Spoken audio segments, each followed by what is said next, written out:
Approaching it the same way this week. Guys are coming into work.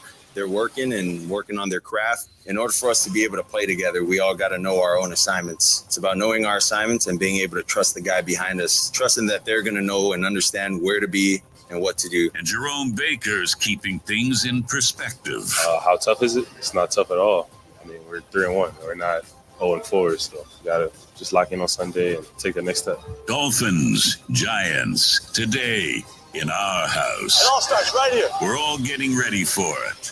This is Game Day Uncensored with Tobin, Solana, and Omar. The pregame show for real Miami football fans. On AM 560 Sports, WQAM, FM 99.9 HD2, and always live on the free Odyssey app. Game Day Uncensored is sponsored by South Florida Lexus Dealers. Experience amazing. By Tito's Handmade Vodka. Tito's Handmade Vodka on game day? Pour me in, coach. Ed Morse Sawgrass Buick GMC is a proud partner of the Miami Dolphins. Remember, you're always backed by Morse. By JM Lexus. At JM Lexus, you'll always get the home team advantage. And by Williamson Automotive. Williamson is Miami.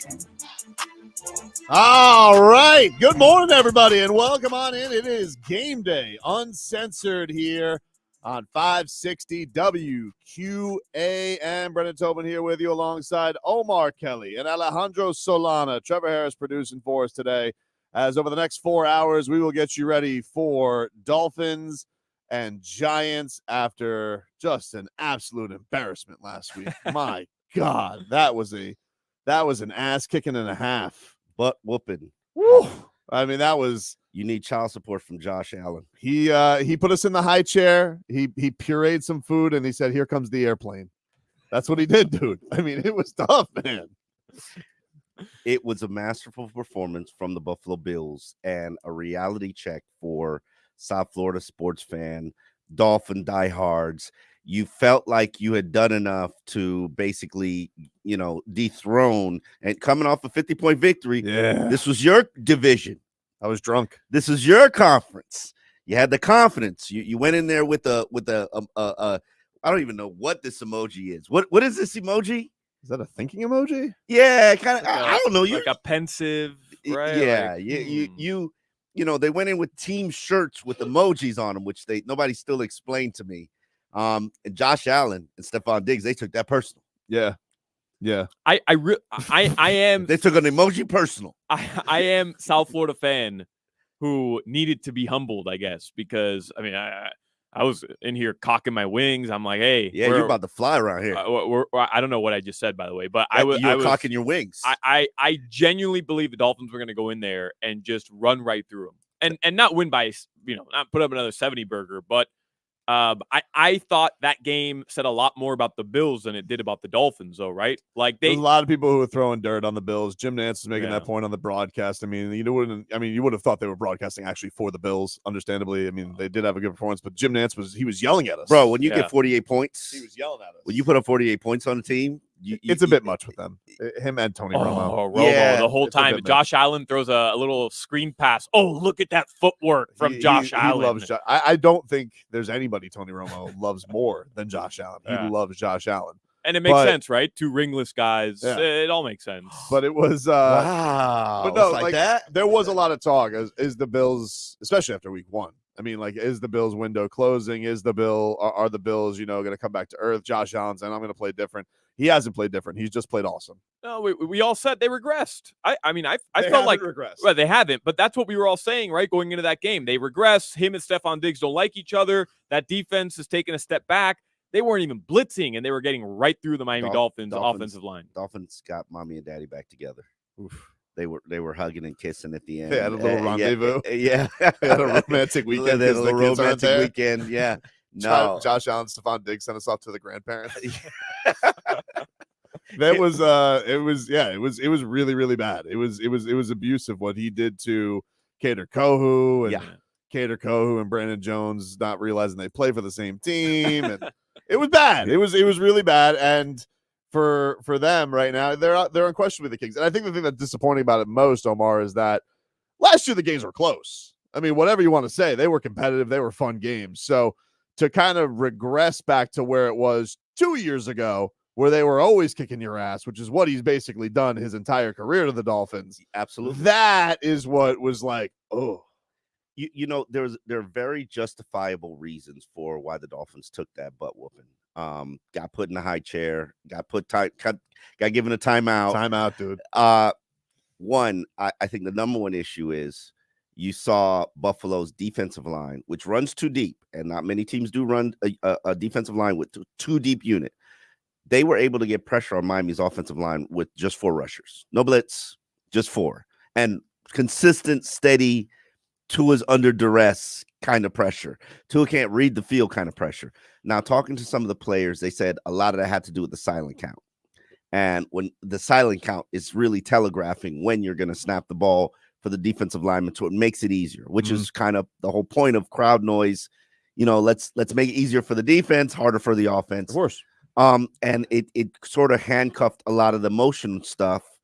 And Miami just didn't do well with it. And what you saw in the response this week in practice was crowd noise, even for a home game. We're working crowd noise every day now.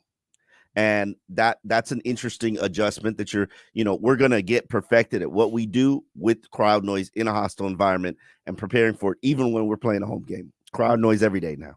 Yeah, that seemed, I saw that this week, and I was kind of, it makes more sense now because I was like, well, I don't think it's going to be that hostile. I don't think New York Giants fans, with how bad they've been, I don't think they're going to take over that building today. I don't think so either. New Yorkers are good fans, but New Yorkers are, when it comes to coming to Miami events, they could be a little bit fair weather. Like, if their team is not good, they're not showing up as strong. Yeah, no question about it. I think this is more not about the opponent, not about home versus the road. It's more about all our motions, all our pre-snap stuff. We got to be able to execute it at the high level, even when, because, the Chargers, that's not a hostile environment. No. It's a home game. Literally, that was a Miami takeover. It was more aqua and orange. Oh, it always is in California.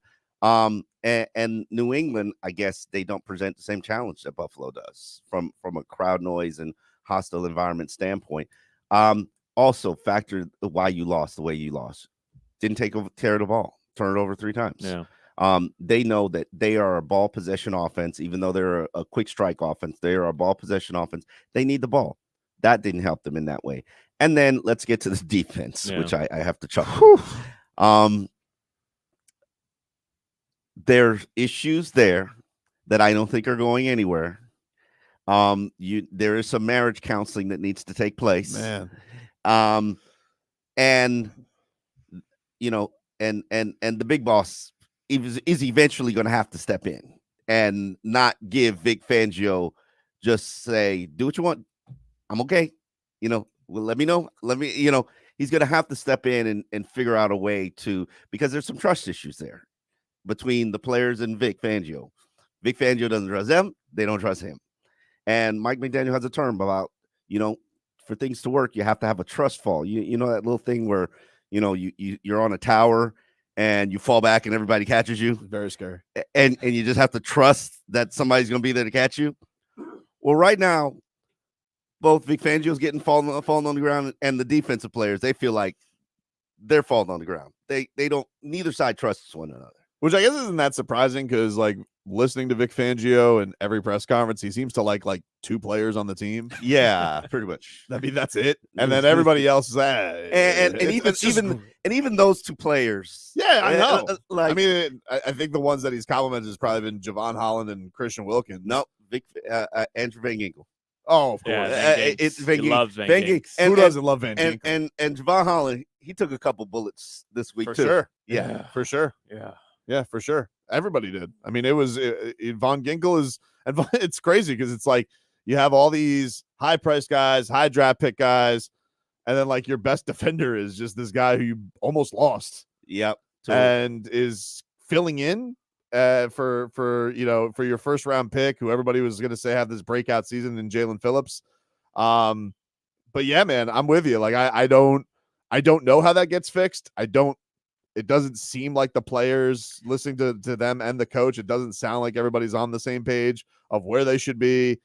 Fang says they should all have it figured out, basically.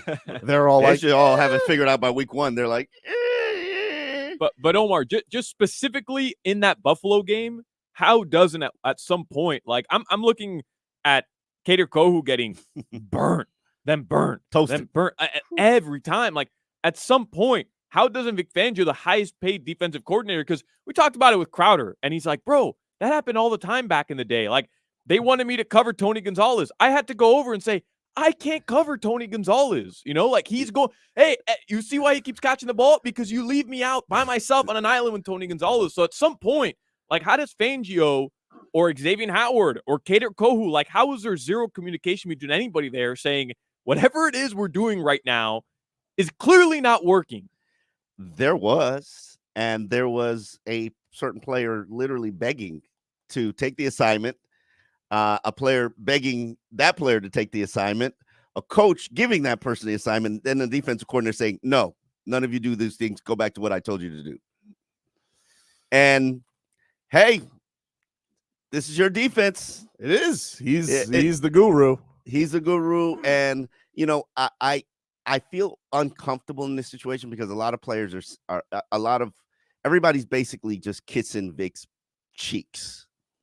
And there's nothing that, everybody's like, oh, he's running a defense that 1/3 of the league is running in some semblance of it. He's the originator and we got the original.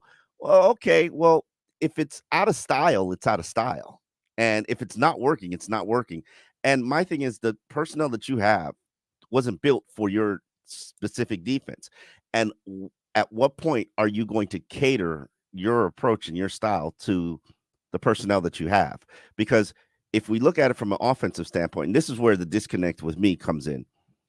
If I'm looking at an offense, I'm expecting that offensive coordinator, you're going to build the offense around the player skill sets that you have. You're not going to be like, this is my offense, this is what I run. Everybody's going to figure it out and fit into it, and that's what it's going to be, right? We would expect that the coach is going to build an offense that caters to his skill sets of his players. Well, on defense, the approach is, no, we're not doing anything that caters to the skill sets of my players. This is what I run. You're going to have to figure it out. When you figure it out, it's going to get good. Trust me. And the thing, excuse me, the thing that's going to be interesting with today, I don't know what's going to be real or not today because, for the next 2 weeks, it's not. It's like it's tough to know. Now, look, it's great because the bigger concern is, hey, they go out there and you're still giving up yards to the Giants and the Panthers, and again, nothing's guaranteed. And we'll get to Mike McDaniel's comments in the game and all that, but I don't know what's going to really be real up until Sunday Night Football in a couple of weeks when they take on the Eagles. Yep. I don't know what's going to be, which is also going to be a really hostile environment with a team that is physical as hell and pushing all over the place. And so I don't know what I'm going to be able to buy into, but what I do need is, hey, these teams aren't very good. I have a team that has been really, really struggling on defense. This team better not put up numbers against you. They better not. I don't care. I don't want to hear about system. This team better not put up numbers against you because they are awful on offense. They're awful on offense because they have no offensive line. Cool. They're still not there. They're not there. They're hurt. Saquon Barkley, not back today. Yeah. Three of your starters. Don't let them put numbers against you. 3 of your starters are down, and then the right tackle is just horrible. Yeah.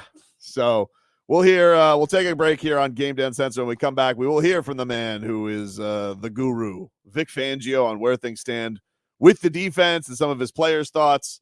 And lots to dive into here as the Miami Dolphins get ready for their Week 5 matchup against the New York Giants. You guys can watch us on YouTube and Twitch, the channel, Miami 560 WQM. We are streaming on the Odyssey app. Check us out there, and we will be back with more after this. Text WQAM on the Kendall Toyota text line at 305-567.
Always live on the free Odyssey app. Sponsored by South Florida Lexus dealers, Tito's Handmade Vodka, Edmore Sawgrass Cadillac, JM Lexus, and Williamson Automotive. All right, welcome back into Game Day Uncensored here on 560 WQAM. Tobin here with you alongside Omar Kelly and Alejandro Solana, getting you ready for Dolphins and Giants. And let's get into our keys to the game here, which is basically defense. You need to fix it. Fix it, dude. That's what I need done. Fix it. Keys to the game brought to us by Edmore Sawgrass Chevrolet, which is your lease return headquarters. Click EdmoreSawgrassChevrolet.com and see how you're backed by Morse when it comes to returning your lease.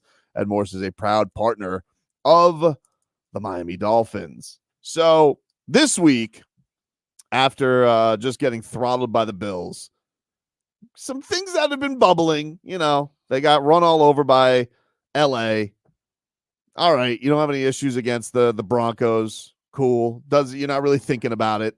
No bigs. And then you take on a team that was humming. I mean, as much as putting up the 70 burger was great, the Bills rather have been killing everybody since their embarrassing week 1 loss. They've been killing everybody. So you get in there and they do the same thing to you. So here's Vic Fangio. This is basically Fang saying defense not up to its level yet. Well, I just think our whole defense, overall hadn't been as productive. And, I think when overall, speaking specifically about last week, it affects everybody. So, when the unit as a whole is not playing up to snuff, both coaching and playing, I think it affects everybody. Yeah. The old love saying up to snuff. Yeah.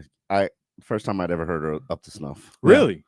Yeah, I mean, it's not something that I use on a regular. No. Anybody uses in a regular vocabulary. Well, I think maybe you have to hang out with seniors a little bit more. Yeah, get the early bird special. The old jokes are gonna be flying if this guy doesn't get it fixed. I'm sorry, they are. And then he was asked about what he's most surprised about. This is what he said.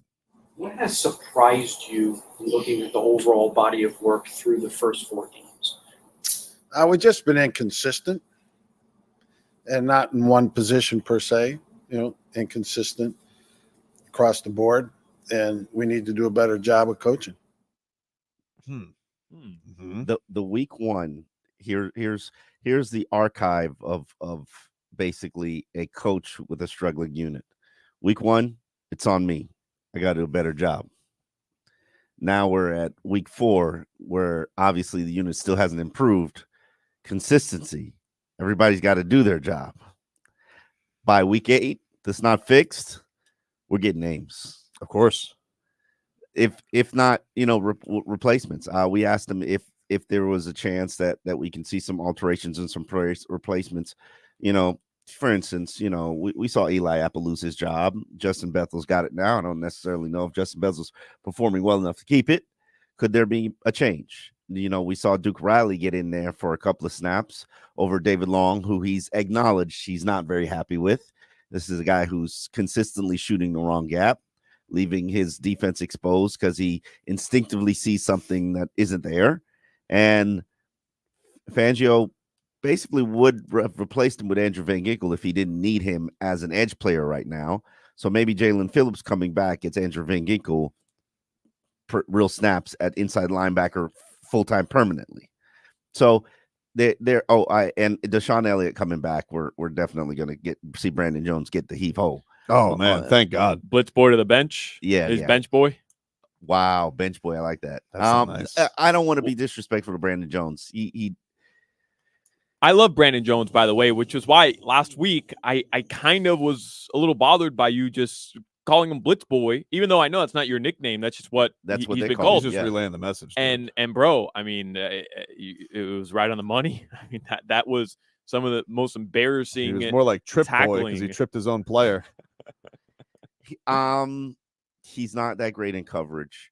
Everybody knows that. I don't know how you make that work with Javon Holland back there, and you want Javon Holland to be a player and Javon Holland to be the guy who makes all these plays and diagnoses things. And to be honest with you, I don't think Javon is playing that well. I know everybody's like, oh, he's the top-rated safety in the NFL, blah, blah, blah, blah, blah. And, he forced all these 2 forced fumbles, and that's great, but I'm not sure this whole defense is built around Javon Holland.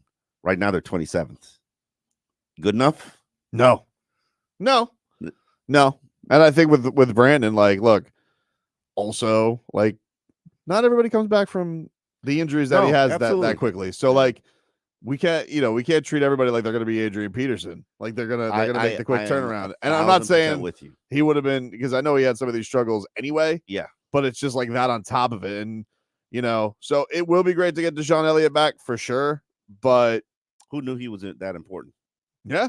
It's crazy. But it also goes back to what you're saying, right? Like this defense, personnel wise, is not set up to run the system that Fangio wants to run. And I think you don't have to look any further than Brandon Jones, because he's being asked to play coverage. He's being asked to make up ground in the open field, and that doesn't play to his strengths. And his strengths is getting after the quarterback, right? It's not open field tackles when Kader Kohu is getting toast by arguably the best possession receiver in the NFL. Would you give that over Devontae Adams? I said questionably, right? Arguably. I said top 5, and fans on Twitter are just like, oh, are you crazy? Cooper Kupp's better than him. I'm like, all right, cool. You can have Cooper Kupp. I'll take Stephon Diggs. That guy's got the dog. Bradley Chubb, he has been in the system plenty. This is what his theory is about the defense, going back to some of their old stuff when it doesn't work. I think we're almost there, man. I feel like it's easy to trust it on paper, and it's easy to go out there and practice and trust it. But then when bullets fly, you kind of want to resort back to your old ways and do stuff that you used to do. And I feel like as a team, man, we're right there on the cusp of perfecting where we need to be. And we still, a player or two might, resort back to old things and not do stuff how we know how we could do it. And those one or two plays end up hurting us in the long haul. You know what I mean? That's when they get their explosive plays. So I feel like if we minimize trying to go outside of defense and trying to do the next person's job and trying to do the absolute most, I feel like we all, like I said, get back to those fundamentals, get back to what the defense is asking of us. I feel like we could just take this to a whole nother level. First thing we got to do is we actually got to get pressure on the quarterbacks. Yeah, that would be nice, because that's not happening. He makes a lot of money to do that. Yeah, he's not. He hasn't played well. Jalen Phillips hasn't been healthy. Emmanuel Ogbah is not a scheme fit for this team. So, and these aren't a laundry list of excuses, but that's the justification for why Andrew Van Ginkel is the only guy who's getting any pass rushing pressure. But he should have the least amount of it. Like, if anybody's going to have the least amount of excuses, Bradley Chubb should have the least amount of excuses. Correct. He knows this system. This is Fang's guy. He should be winning. He should. Yeah. And look, he had $110 million. He had one good game where, all right, he came up with some big plays. But when you don't have Jalen Phillips and it sucks not having him and all that. And Jalen Phillips is still very clearly, we'll get to him in just a second, doesn't feel like everybody's quite there yet. This is Chubb's. This is what he comes up in. Yeah, I expect more. If anybody I thought Omar was going to come into this year, he knows it. He was going to be flourishing. But as everybody has said, because I feel like we have gotten to a point with Bradley Chubb where it's like, well, what is the next excuse for him? Because it's like we're always making excuses for Bradley Chubb. We're waiting. We come in next year. No, it's just like we come in last year. Man had a broken hand last year. Cool, dude. Well, what about his? I've seen guys go out there with clubs before and he didn't wreak havoc. He didn't even know his way to the stadium.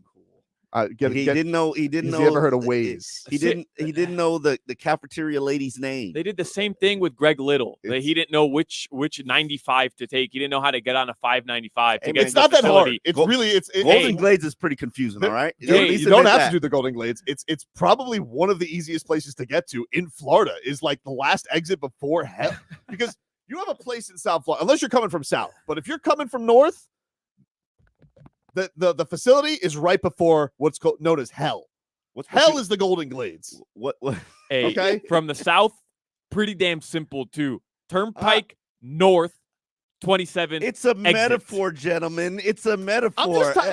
He's had the benefit of the doubt. Yes. He okay. Cool. We made this huge splash last year to bring him in. Now he's got his defensive coordinator. He's got the guy. He grew up in Fang's system. Yeah. And now it's like, well, and like, I don't like how he's fence sitting on you with the players, are you kissing Fang's ass? Like, which one is it, dude? Some guys are reverting, but we're going to be no, pick a side, Chubb. All right. You go out there, you either stand with Fangs or you stand with the guys. And whatever it is, either one of them, get after the quarterback. He's clearly got to stand with the guys. You can't stand with Fangs. It sounds like he wanted to lean towards Fangs. Oh, okay. He blamed it on the system, on everybody not trusting the system. Exactly, dude. All right. It's a system, man. I get you. Here's one factor that I do want to throw in there. It's kind of a Molotov cocktail for this whole discussion. Awesome.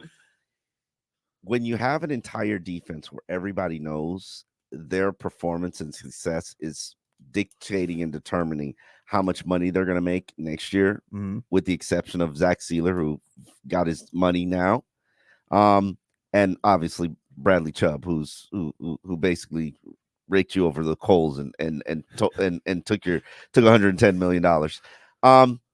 Christian Wilkins, Raekwon Davis, Andrew Van Ginkel, Jerome Baker, who knows he's going to get cut, Xavier Howard, who knows he's probably going to be moved, Emmanuel Ogba, David Long, who basically you're going to opt out of that final year of that contract because you that's not a $5 million player.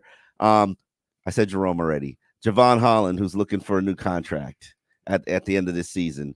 Brandon Jones, free agent. Deshaun Elliott, 1-year deal. And everybody is basically trying to make the type of plays that get them paid. Okay, you're not going to stick to the script. This is, when you see something, it's tempting, it's tantalizing. That's when you say, okay, I'm not going to do my job. I'm going to go get that play that's going to make me money. And okay, you didn't make that play and you just left your gap. This is the part of the byproduct of when you have so many players in a pay for play situation, like Christian Wilkins. And I hate bringing up his name because every time I bring up his name, it's never good for me. Christian Wilkins is trying to get $20 million in real money, not fake money. 20, and team said, we're not going to give it to you because you don't have enough sacks. Okay, so what am I going to do? I'm going to go get sacks, right? Because that's what's going to get me paid. You say I don't have enough sacks? Let me go get sacks. Well, sometimes getting sacks doesn't allow you to do your job, or you're not put in a position to star on this defense. You just got to be a supporting player. Well, supporting players don't get paid. What do you do? Here's Jerome Baker, who was asked about this whole system issue, and he was saying, football's football. I mean, it's different, but at the same time, it's football. Most of the time, we all got one gap. So it's not nothing too crazy. It's more of just all be on the same page together. It was interesting. I saw you on Twitter this week, was asked about middle linebacker, and Ocho Cinco came to his defense, which was kind of interesting because he was like, you were asking like who the best middle linebacker was, and he since Zach, and he said, I don't think Zach would have worked in this day and age. I think the answer is Jerome Baker. I don't know if you saw that. You're looking at me no, like I didn't. You didn't see that? No, absolutely not. He said, yeah, Ocho Cinco came to Jerome Baker, not his defense, but he said that Jerome Baker's been the best middle linebacker and that he works better in this day and age than Zach Thomas, which I thought was crazy. Let me give it some thought. Jerome Baker is this generation's linebacker just because he's got range, fluidity, can cover tight ends, even though we haven't seen it done in quite a while, can cover backs. I do agree Jerome Baker is the prototype for this era linebacker in terms of the spread. But the problem is Jerome Baker doesn't diagnose things quick enough and fire off to make the play.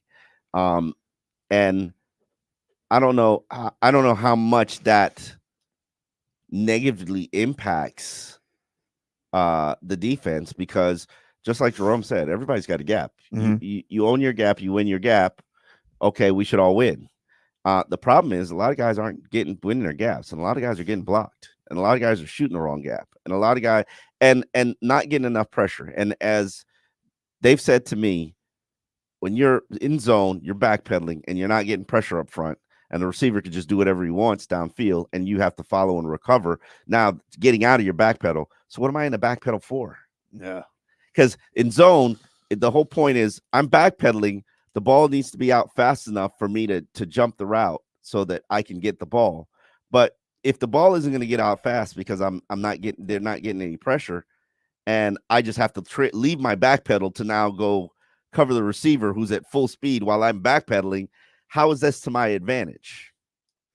It's definitely something that's got to get solved this week. We'll get back into the defense in just a bit, but the Dolphins making a trade. Get into that coming up next. You're listening to the exclusive home of Miami Hurricanes football.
On AM 560 Sports, WQAM, FM 99.9 HD2, and always live on the free Odyssey app. Sponsored by South Florida Lexus dealers, Tito's Handmade Vodka, Edmore Sawgrass Cadillac, JM Lexus, and Williamson Automotive. All right, welcome back, everybody. It's Game Day Uncensored here on 560 WQAM. Getting you ready for a little Dolphins and Giants, and we will get into that matchup. Mike McDaniel having some thoughts on people who may overlook the Giants going into this, but a little bit of a surprise on Friday. Miami Dolphins making a trade for Chase Claypool, which is interesting on a couple fronts. One, obviously the Dolphins already have a lot of star power at receiver, although they have a couple of injuries, but been in a lot of turmoil so far in Chicago, where he's been blasted on Twitter for giving no effort. The Bears have been terrible. He's been inactive. They were like, oh, were you supposed to stay home? Who told him to stay home? Then the GM's going on the radio before he's even gone and wishing him best of luck in his career.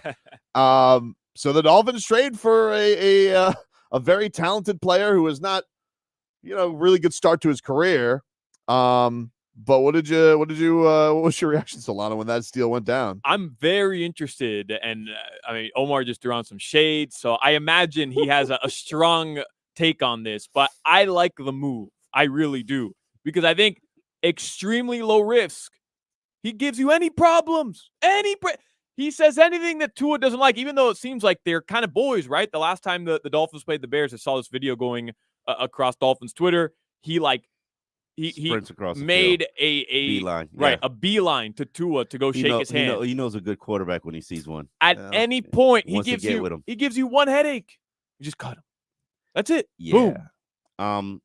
I put on my shades because as a resident diva receiver whisperer, I can let you know that what this young man has gone through has a lot to do with his divaness and his style, and the fact that he made more money from social media than he did from his rookie contract. So it's all about him. And obviously, when you play for the Chicago Bears offense, and you're entering into a contract year, things can get a little dicey for you, especially when you're not winning. I will say, you might throw a little tantrum for Chicago. Top-notch Friday news dump, because right after you have DJ Moore put up 230. Like, all right, let's get this done. Let's get this done. Yeah. Trade on a Friday, or maybe Chris Greer was just like, yeah. Let me sweeten that. let me up it from let's swap sevenths to let me give you my six and then a seven. They get him. Dolphin. Here's the thing that I say to Dolphin fans that are like, "Oh, you're adding this guy to our locker room. He's cancer." That's and Mike McDaniel addressed that, and I think we do have his comments. The locker room polices itself. This is a pretty good locker room. So I don't think so. If this guy is a cancer, they'll just be like, "Yeah, let's cut this limb off." But Omar, isn't that?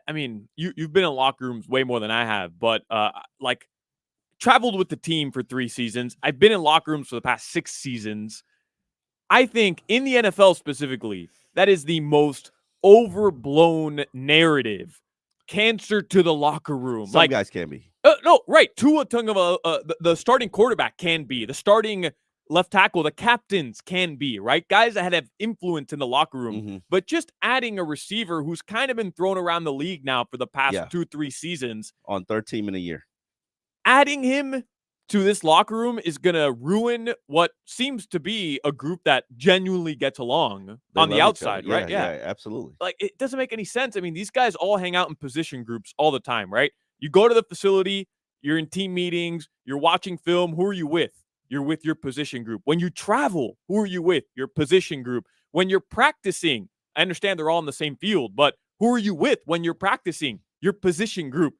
Chase Claypool's going to go mess up the chemistry on the offensive line? Like, it doesn't make any sense to me that all of a sudden you're adding this one guy and he's going to ruin all the chemistry that the Dolphins have in that locker room. It's such a bad take by the fan base, by people in the fan base who feel that way. I think it's one of these things, though. It's like, what are your expectations of him, though? It's like, we've already talked. I mean, so much was made this year about knowing the system and knowing the offense and having things work seamlessly. And yeah, all right, I get you. You've been playing for the Bears. Before that, you had Mason Rudolph. Like, he hasn't had good quarterbacks in a long time. Don't forget Mitch Trubisky. Come on, man. Listen, this is a great opportunity for him to, one, get to South Florida, which obviously that's important to him because he's a image guy. I'm sure he's still chasing the ladies. But his focus has got to be there as well. Now, the one thing that I will say to Dolphin fans that are worried about this guy, messing up the offense, one, I could tell you 3 things. First off, last year he was traded for the 32nd pick in the NFL draft, which is basically the equivalent of a first-round pick. I know it was the first pick of the second round, but because of the Dolphins' little snafu there, yeah. I mean, you step on your head coach and your quarterback. These things happen. It's a side note, yeah, but I would argue to you there are probably 3 players on the Miami Dolphins team right now that you can trade teams would offer you the 32nd pick for. Tyreek, Waddle, maybe Tua. Nobody else is getting the 32nd pick. So don't sit here and pretend like this kid doesn't have talent, because there was a bidding war for him a year ago. So, okay, so he's added talent. 2, he's got size. He's 6'4", 230 pounds, supposedly ran a 4.42 at the NFL Combine, and you can't really fake that. Now, obviously, he was probably the greatest shape of his life. Maybe he runs a 4.51 now, okay? Still fast, yeah? You don't have size in your room. Tell me the red zone. Tell me Tua's right now throwing pinpoint passes to Tyreek Hill to his receivers. Like, he's really got a button. Sure. He's got to put a needle through a pin to make passes happen in the red zone.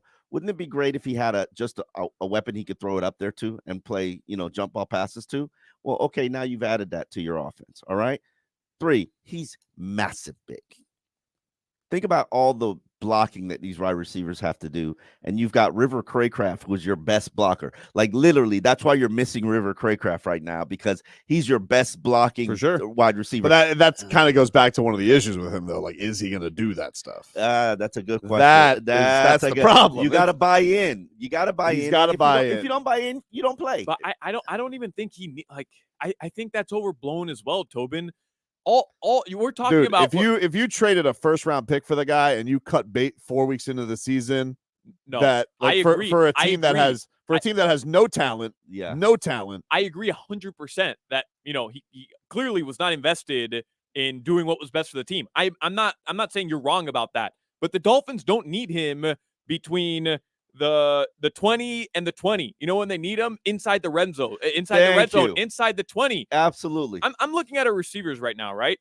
And just when everybody's healthy, I know Rivers hurt, Easy's hurt, like, I get it, but when everybody's healthy, he's like our 6th best option right now. I get you. And again, I don't hate the deal, but Tua is one of the most accurate red zone and efficient red zone quarterbacks there is. And who's he been throwing? Think about all the red zone touchdowns that he's thrown outside of the HN flips that he had. Yeah.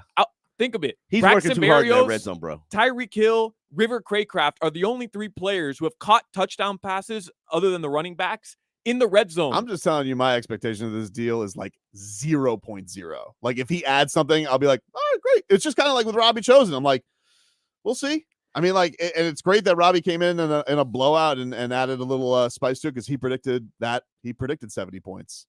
That's what he did. It's the same idea, though. Like, Robbie Chosen isn't out there on those sets where you're going to need players to go and block, right? Other wide receivers to go and block, because that's not what he's good at. So this guy can come in here and he can. Right now, you're playing Julian Hill a lot, and the reason why you're playing Julian Hill is because he's playing that H-back role. He's big size, gives you that red zone target, and he's also a good blocker. Now that you lost River Craycraft, you kind of need that in your wide zone scheme. This guy, if he can come in here and in a month learn that role and be an H-back, okay, we win. Here is Mike McDaniel saying in the locker room, they like talented guys who help them win. Skill set besides size, what else stood out to you and Chris? You guys want me to say it, don't you? Yeah, he's fast. That's cool. that like every player that comes here, they get the opportunity to earn their place within the locker room. That will be very important for him, and kind of dictate the terms on what that looks like, but not really getting over the top, envisioning this, that, or the other. More that we have an opportunity to upgrade our team, a talented guy that's not easily accessible all the time, and now it'll be up to him to see what that looks like. And one thing I do know is he'll get the support from his teammates. The locker room here is pretty cool, and loves, really, our locker room loves people that help us win. Well, hopefully he can add to that, because he was just on a team that had no talent, didn't help them win, and they were like, you know what? We just traded a first-round pick for him, but we'll take peanuts. I mean, hopefully this is a different. Hopefully the change of atmosphere helps him. You swapped a 6th and 7th round pick in 2025, which basically means if you look at how every year that you select, every year it's away, it's like a lesser draft pick. So you basically gave up a 7th round pick for a guy who's making $3 million. I think that's the biggest issue, is he's taking up $3 million in cap space. But I also don't think that Chris Greer is done. And I hate to drop that before we leave on this break, but Chris Greer sees what's wrong with his team. He sees what's wrong with. He has to know there's a lot on the line this year too. Has to. He's safe. No, not him, but just look, they spent a lot of money. They went and got, he's not making any desperate moves. The guru and all that type of stuff and all this. Like, look, there's a lot of expectation. And they just got an asking, and that'll make you want to make some moves. Here's how I looked at how he thought about this trade. One, Chris Greer loves trades, loves it. Absolutely. He's made more trades than everybody in the NFL since he's taken over in 2016. That's just his thing. And got him for great value. But also, can he help you be one of the final 6 teams? Can he help you be one of those Super Bowl contenders, not playoff contenders, Super Bowl contenders? And I think that he does help you if he can come in here, learn the offense, and be a good team player. And understand, this kid is coming to Miami, the most team player friendly organization in the NFL. If things go south here and you start to diva up the situation here, oh brother, you could be playing for the minimum somewhere next year. You play for the Argonauts. Yeah, you might become the fashion model. Like, you might be going to social media to make all of your money. And so he knows he's got to be on his best behavior here. But the one thing I will tell Dolphin fans is, what I've learned about Mike McDaniel's offense is this offense is challenging to learn. Everybody says it's like going to Spain and having to fluently know how to speak Spanish. And if you don't know how to speak Spanish, you're not playing. So I really don't see this even him becoming a factor for at least the first month of the season. All right, we'll take a break here on Game Day Uncensored. Hear a little bit more from Mike McDaniel as the Dolphins are getting ready for this game against the Giants. But he'll tell you one thing: don't you call this a get? Don't you do it? Don't, Solana. I see you thinking this is a get right. Don't do it. We'll get to that coming up next. You're listening to the exclusive home of Miami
The doctor ordered.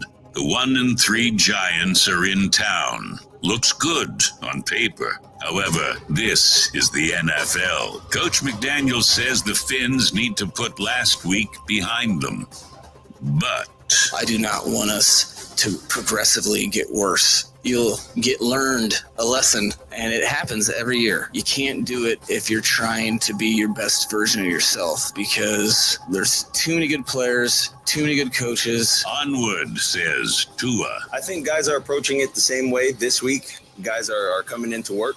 They're working on their craft. In order for us to be able to play together, we all got to know our own assignments. It's about knowing our assignments and being able to trust the guy behind us, trusting that they're going to know and understand where to be and what to do. And Jerome Baker's keeping things in perspective. How tough is it? It's not tough at all.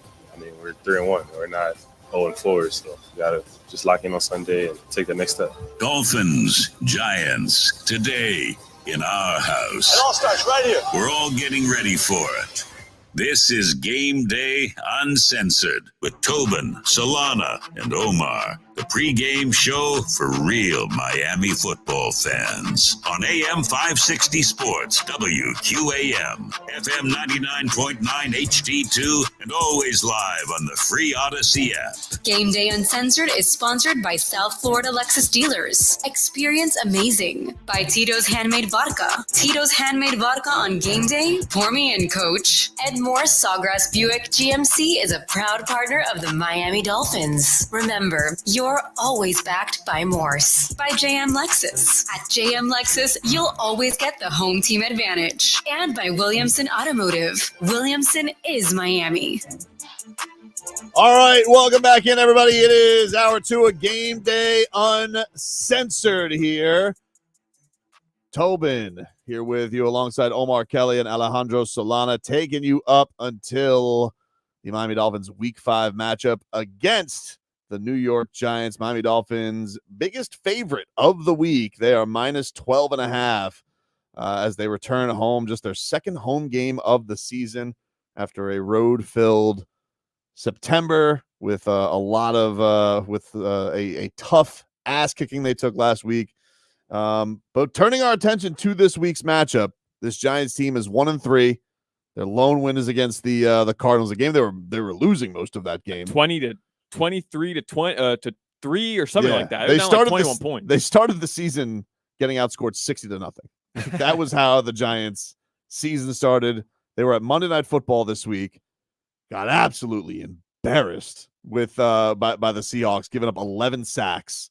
One of my favorite stats after week 4 was that the Giants and the Jets, both New York teams, have not played an offensive series or had an offensive snap with a lead yet this season. Wow. Man, that's crazy. That's crazy. But let's hear a little bit from Mike McDaniel, because Mike McDaniel is the idea this is a get-right game after getting beat by the Buffalo Bills badly last week, which, by the way, I should mention, in London right now, Jacksonville is up 8-0 and driving on the Buffalo Bills right now, about 3 minutes left in that first quarter. But Mike McDaniel dismisses the idea that this is a get-right game. A get-right game doesn't make any sense to me. And you know, I don't think anybody in our locker room is looking at it like that. You have to, it is hard enough to get your game to its best. And when you've left some stuff to be desired, as I know our locker room feels, the thing you want to do is be focused on yourself and how it applies to the opponent every single week. And even if you approach something as a get right game and you're fortunate, like you set yourself up to lose for one, but let's say you're fortunate enough to win. You have now lost your competitive momentum and in your process of progressing throughout the season, that even though you may have squeaked out a win, the residuals you will pay for. Listen, this I do agree with Mike McDaniel. We've seen too many examples. Look at Washington last Washington and Chicago. most people looked at Chicago as like the worst team in the NFL. Yes. And Washington's a semi-decent team. They're playing for their coach's job and Ron Rivera. And that just, the Washington Commanders, they just laid a goose egg. You can get got by anybody in the NFL. Whoever your worst team is, Arizona's gotten somebody. They got the Cowboys. Yeah. So you can get got. So you got to bring your A game. You got to not turn the ball over. And you got to play opportunistic football and show up when, the game is on the line. Now, do we expect this to be a fourth quarter game? Probably not. I expect the Giants to wilt in the sun like most teams will do in September and October down here in Hard Rock Stadium because it's South Florida. Like they will melt, even though Georgia Tech didn't melt last night. No offense. Apologize to you. I don't even want to. I was about to add, listen, man, like Herons eliminated from playoff contention yesterday. Mark Cristobal has one of the worst coaching blunders, arguably in the history of sports. And then the Dolphins lose to Daniel Jones and this Giants offense. Like that can't happen. Don't disrespect Daniel Jones. That's that can't a $40 million quarterback. That cannot happen. I'll disrespect him. Don't disrespect him. He's $40 million quarterback. One of the biggest come ups last year. Biggest overpay in the entire league. It's hard to watch. Like coach is throwing a tablet at him yesterday this Monday night because he throws the dumbest pick six I've ever seen. You know what's funny? Oh, I forgot about the 1 day short rest. With no offensive line, no Saquon Barkley. Yeah, it better be a get right game, dude. Yeah. I'm sorry. There is no such thing as a get right game. You want to know who? I'll tell you who needs to get right the most. Fangs in that defense, okay? Because they gave up double-digit sacks this past week, and I better see some I swear to God, if I see Matt Breida run through this defensive line, and I'm sitting here just thinking to myself, where did we go wrong? What happened? If I see that, I'm gonna be very upset, man. Like I understand. How about we call it a fix-it game? I don't. You're being the semantic samurai there. Like we're just changing words. Get right game. You don't want to look ahead. Good. Don't look ahead. But when you about a sew it up game, like fine. But dude, come on. This is just how I feel like it was the Broncos game. It's like, hey, you're treating Giants like they're Bethune-Cookman. I'm treating them like they're in disarray. You just got embarrassed. You have some big expectations this year. Get out there and get right. Sew it up. Get right. Like, come on. Back on track, though. Seriously. Yeah, okay, get back on track. Yeah, the same thing, dude. You are just changing. You're just changing labels to the same thing. Right back on track, man. Omar, I watched critical care game. Train game. I watched the Giants 2 games this season. Not because I want to, but because they're on damn national. They force us. Yeah. So I'm watching that and I'm saying I saw that for 7 years. That's Ryan Tannehill. And I don't know who's better, if Daniel Jones or Tannehill's better. That's not my point. My point is awful offensive line, which means that he can't look more than 10 yards down the field because he doesn't have time to. Diddly poo. And it's not because he can't make every throw. Ryan Tannehill could make every throw. Mm-hmm. Never had the opportunity to. And that's what you're watching with Daniel Jones. I watched that and was miserable because it gave me PTSD to Ryan Tannehill for 7 years. So if you're the Dolphins, I don't care what you want to call it. I'm with Tobin. This has to be a get back on track, right? Game. Sew it up game. It's a bib game. I better see Bradley Chubb and Jalen Phillips put their bibs on and eat. That's what I better see. I better see that. I feel more comfortable. I feel more comfortable with calling it a bib game. Like, I'm just, dude. I better see these boys. They better be like. I better see a couple of sack dances from both of them today, bro. Think about this. The Seahawks were like bottom in the NFL in sacks, and they had 11. 11 in one game. Now they're tied for like the NFL lead with 16. Baby. And they're still injured. They're still injured. Their quarterback stinks. Dayball hates him. Their rookie right tackle. Yeah, their rookie offensive lineman is going to get booed by his own fan base today because he called all of them a bunch of burger flippers. They probably are burger flippers.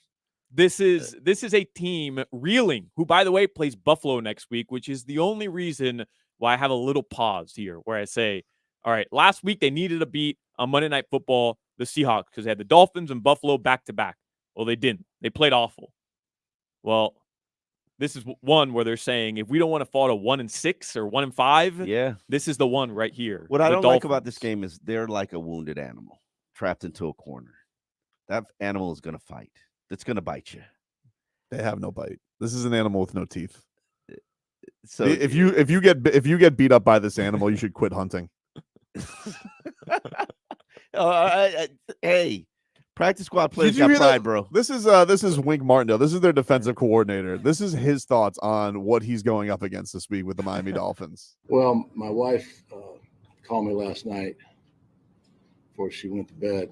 She said she was worried about me. She said, "You get any sleep?" I said, "Yeah, I'm sleeping like a baby. Every 2 hours I wake up and cry and go to the bathroom and try to go back and get some more sleep." I mean, that's unbelievable. I mean, it's unbelievable.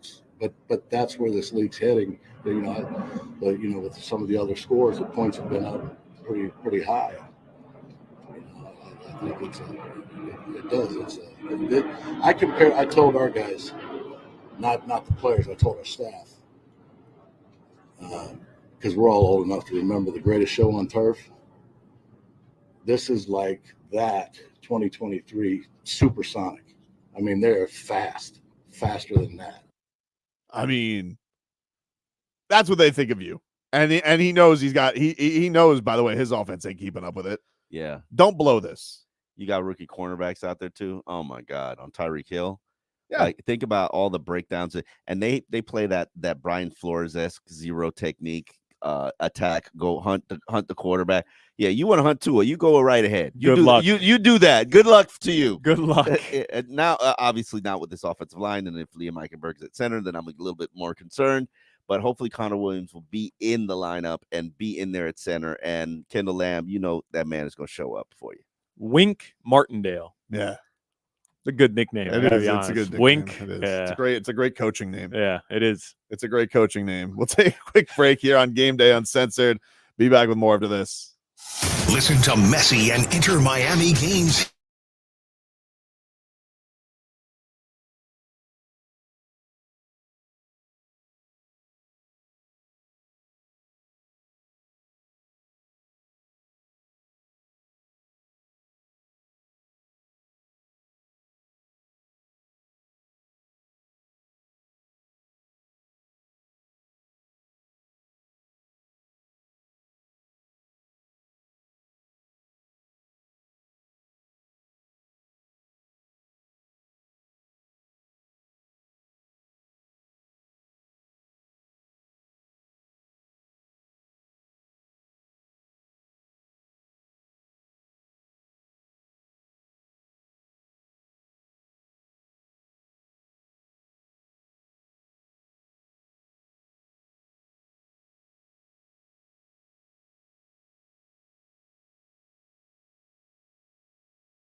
Welcome back to Game Day Uncensored. Sorry, everybody. We were just spending our break still trying to contemplate what the hell happened to the Hurricanes last night. I know we're doing a Dolphins pregame here, but Kneel the ball. Kneel the ball. I don't understand. Kneel the ball. I don't understand what happened.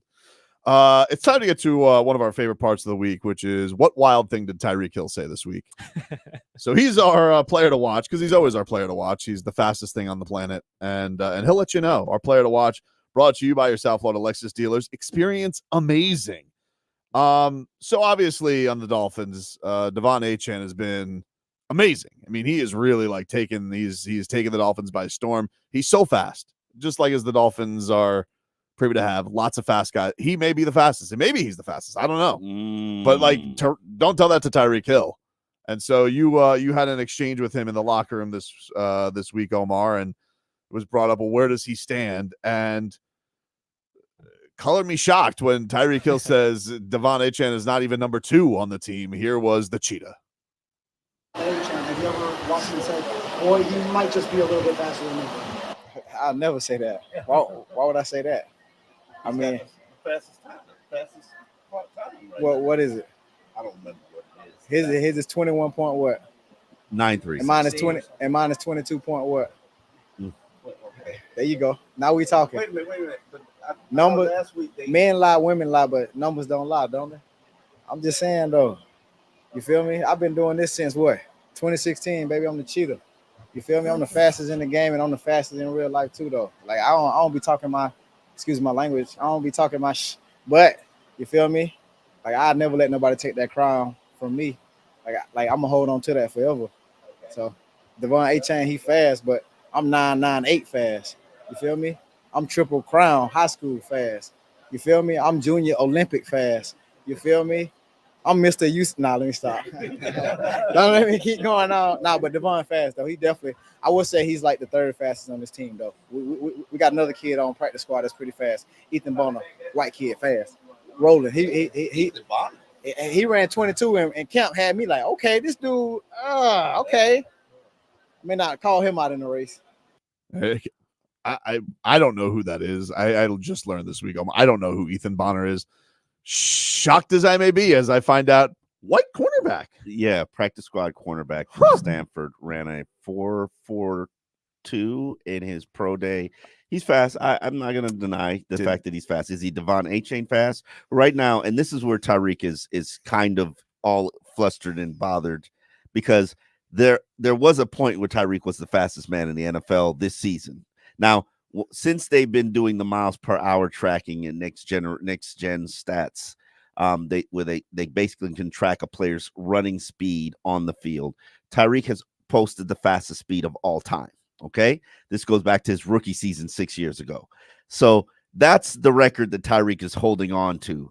But I brought it up to him that Devon Achane has posted the fastest time this year, fastest speed this year, at 21.93, and he's trumped Tyreek's 21.66. Tyreek got all in his feelings and decided that he's going to use this as an opportunity to troll Devon and say, you're not even the 2nd fastest guy on this team, because we got a white cornerback who named Ethan Bonner, who's faster than you. And I imagine Devon Achane had the same reaction Tobin had. Who the hell's that? I had no idea who he was. And I was like, oh, because when he's like white kid, I'm like, oh, it must be like a receiver they have or something like that. I didn't know they let white people play cornerback anymore. It's the last of the dying breed. Yes. I didn't know that was a thing, dude. I think there's 2 now. There's one that was in the draft. He must be fast. Iowa. And then Ethan Bonner. Yes, Ethan Bonner's fast. I was a little bit not scraps, not like he's not like ready to play and contribute and help you win Sunday, but he is ready to help your team get prepared for the game, for game day. Forget about wins though. Like now, activate them. We got to see it, right? Like for argument's sake, forget about the win. We're playing the Giants. Let them play a couple snaps over here. Yeah, you actually need to play Cam Smith. So yeah, let's hope he's active for this week, so that maybe he gets some action and Vic Fangio can get rid of his deal? What's trust issues and Vic. Just trust. The old don't trust the young. Yeah, it's just trust issues. They don't. They don't. You're right. Absolutely. The way you said the old was like if Fangio's 92. Oh yeah, Fangio's Might as well definitely be, dude. the AAR. He's 65 actually. Yeah, he's in the AARP club. Yeah, and he acts like it. Yeah, he's a grumpy He gets old the man. senior discounts. He is a curmudgeon, dude. He is. He is a curmudgeon, and it's like it's what you want, but like also fix it. Like I'm very frustrated by this. Like I thought you were supposed to come in, and by the way, here's another thing that annoyed me with Vic Fangio. Comes in here, he has the job. Oh no, never mind. I'm not sure if I want the job. Oh, I'm interviewing with other people. Like it was such a show pony maneuver by him the entire time. Cause like they said he was hired. Everybody at the Dolphins thought he was hired. And then it was like, well, I'm not sure. I don't know. I have a lot of other suitors. Maybe I would have taken the Eagles job. Oh, they got caught doing some shady stuff. Maybe I would have gone there. Hey, all right, dude. You had a hot pursuit. Everybody was after Fangs. You think you got hosed with your head coaching job. You come here. We all think the Dolphins have a lot of talent on defense. Can you make it work? Isn't that what a guru is supposed to do? He told you from the beginning he wasn't liking it. He was like, yeah, no, I'm good. I need more. More? Yeah. He wasn't shy about this from OTAs. Like he's at no turn has he ever told you, yeah, this I got everything I need. Not once. Has he ever said, yeah, I really like this team? But wasn't that the reason to come to Miami? Like there were other suitors. I get the money had a little bit to do with it. I understand money, lifestyle. Yeah, I realize that. The old love it down here, and a head coach that's just going to say yes sir, no sir. All of us. That's the important part. Don't miss that. All of us were saying, hey, why wouldn't you want to come to Miami? One of the best defenses in the NFL. Whatever. Says who? Says what? Where's the Well, best? I mean, they were pretty good the last couple of years, man. Were Maybe they? last year they were No. okay, but the year before, Nah, they've been like. I thought the offense was. I thought like the at least the tandem of Sealer and Wilkins by the end of last year. I was like, man, they look like they got something here with what those guys are doing, and those guys just feeling like they can get run on anybody, and I don't get it. It's just like I don't understand how Zach Sealer, who was like a monster last year, underrated, gets the bag, and then Christian Wilkins, that's his best friend. And I don't know, man. It's just very frustrating to see them to get gashed like this week in and week out. The secondary stuff, all right. I mean, I know there's injuries there. That I get. Like, you're starting a guy who's banged up at safety last week. Cater, I almost want to give a pass to because that guy's been so out of nowhere. He almost had his welcome to the NFL moment in his second year. Like, that's pretty damn good and impressive. You have no business covering Stephon Diggs. None. But like, I have a hard time getting on without help.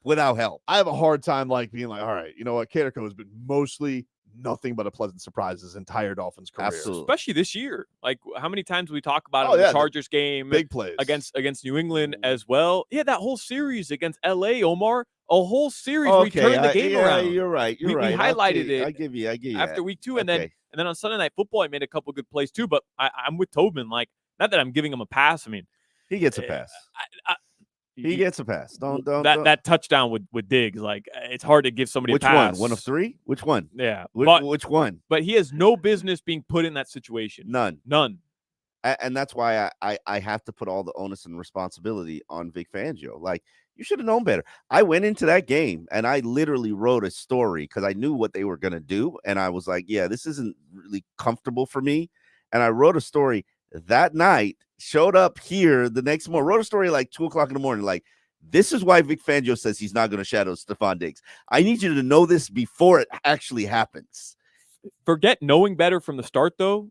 Tobin's so right about him being stubborn. Yeah. Because at halftime, going back to what we talked about earlier, you make the adjustment immediately. This isn't This working kid's out. overwhelmed. X, go ahead. And he didn't do that. Here was what does X have to do? Beg you to do it? Like, seriously. Here's Fangs. This is him saying, second guessing, sure. We gave Diggs a lot of attention, obviously, and not enough, as far as schematically. Obviously. Obviously. In hindsight, maybe, but I really don't feel bad about that decision. I mean, I have confidence in Cater, and it didn't work out. But the second guessing is justified. Well, I appreciate the pass for that, Vic. We appreciate you giving me permission to second guess. What I loved Pretty was sure Stephon Diggs did that for me. Yeah. What I loved was earlier in this week when we were asking Mike McDaniel, and I'm pretty sure he knows where we were going with this questioning, how much of everything that happens on defense or on your team do you have like say in or responsibility for? He's like, I'm responsible for the final score. I decide everything that happens. And if it happens, it's because I've given it the green light. Now, what should have happened at halftime is you should have told Vic Fangio, hey, that guy over there who's making $18 million a year, go put him on Stephon Diggs. Right. And there was that video last year. I think of Josh Boyle where he's like, "Hey, bro, get it effing fixed." Like he did do that last year. And then Vic's up in the booth, so I don't know if he's going. Hey, old man! Hey, get it effing fixed. Do you hear me? Hey, Mike, you could have just said it in the headset, dude. It would have just gone through. No, I just want to make a point. Hey, stop putting. Can you have hit 3 touchdowns on Gator? Can we try X? Can we try X? Hey, can you see this? Put on your peepers. Yes. So just give throw up the X. Everybody in the stands. Degeneration X. Something. Everybody in the stands was like, hey, give us X. Like Fangio sleeping. He's like snoozing. What is this? Who is this X? Is that what we call Twitter now? Van Ginkel. I know one thing. I'm not putting Cam Smith out there. Too young.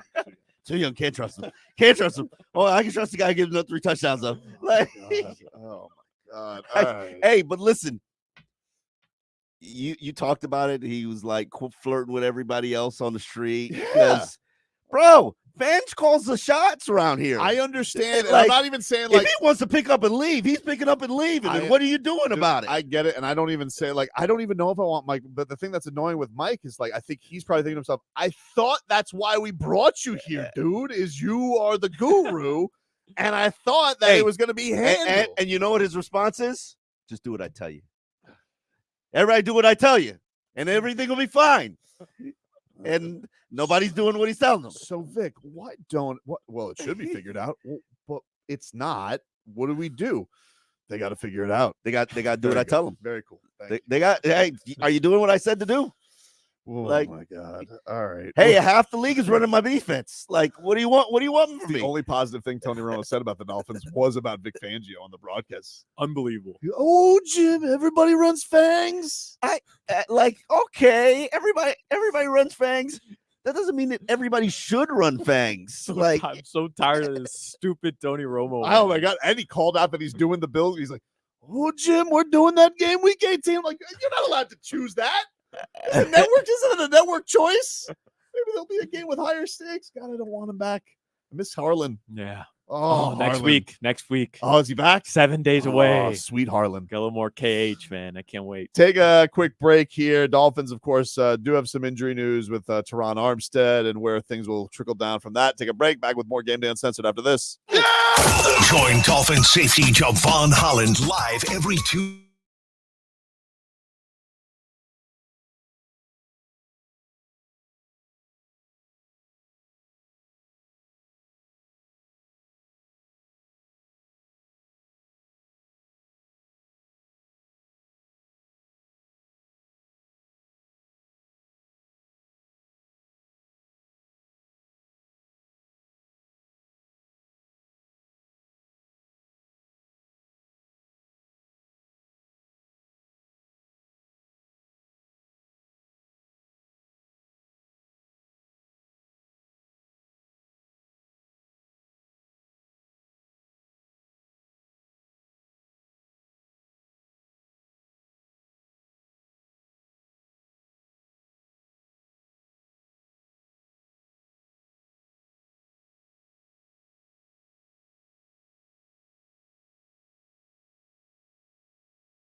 AM, FM 99.9 HD2, and always live on the free Odyssey app. Sponsored by South Florida Lexus dealers, Tito's Handmade Vodka, Edmore Sawgrass Cadillac, JM Lexus, and Williamson Automotive.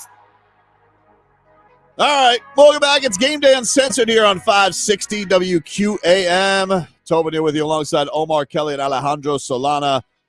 Getting you ready for Little Dolphins Giants. Thanks to Trevor Harris for producing the program here today. We are streaming live on YouTube and Twitch, Miami 560 WQAM. You guys can hit us there in the comments. Get your questions in. Check us out there. And also on the Odyssey app, AUDACY.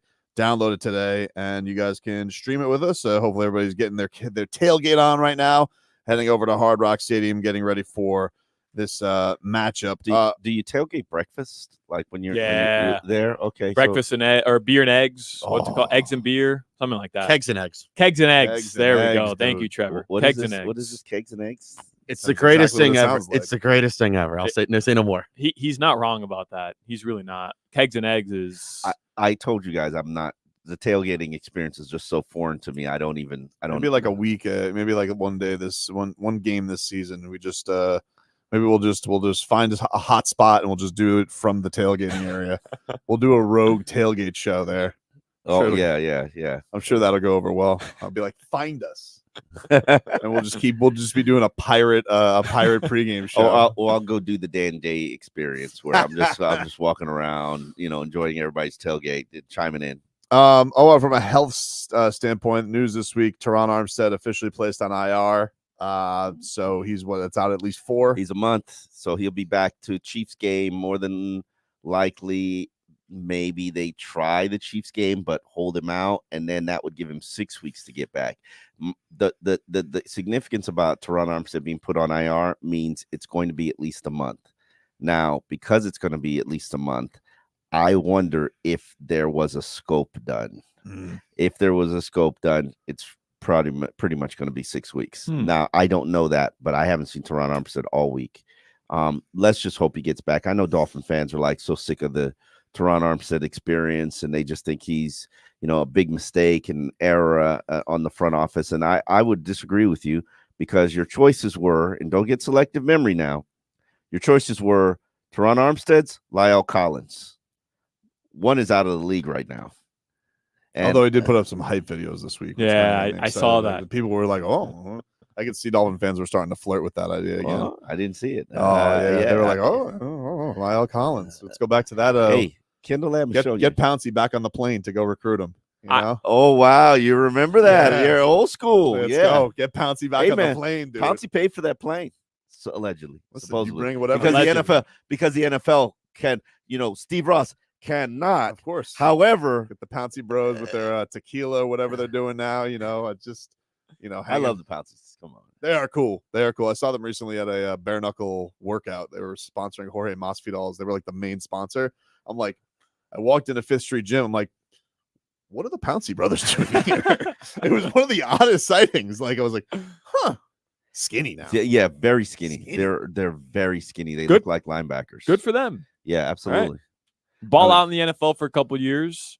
Be in the gym every day. I mean, what are you doing that for, right? Like, just hang back for a little bit. But no, I'm with you. Listen, the Armstead thing is it's a thing you just have to accept. The reason he was available is because he misses 4 games a season. Now it seems like it's going to be more than that, unfortunately. But man, he's good. Like not his fault. He's really, really good. This one's not his fault. And even Liam Meikenberg took ownership and responsibility for that. Good. I hope he felt bad. But Tobin, it's easier. I hope he feels bad. It's easier, last 2 seasons to say, hey, what you're getting with Teron Armstead, right? He's going to miss 4 games. But those 13 games that he plays are going to be amazing, oh right? My gosh. It's easier to say that in year 1. And now it's year 2, and it's like, bro, week 4, you're back on the IR? Like, really? You're back on the IR? Well, what do you want him to do? We got rolled up on. The dude who plays center sucks. Listen, I'm cool with being Lamb gang for the next 5 weeks, all right? Omar sold us on Kendall Lamb,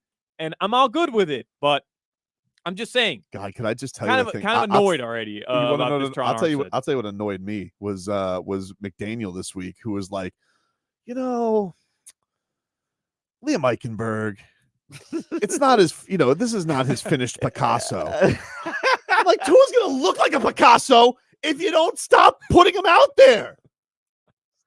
I was a Liam Eichenberg defender. Yes, I sounded the alarms during training camp, like, oh, it's not good. Stop doing it. No, we can't do that.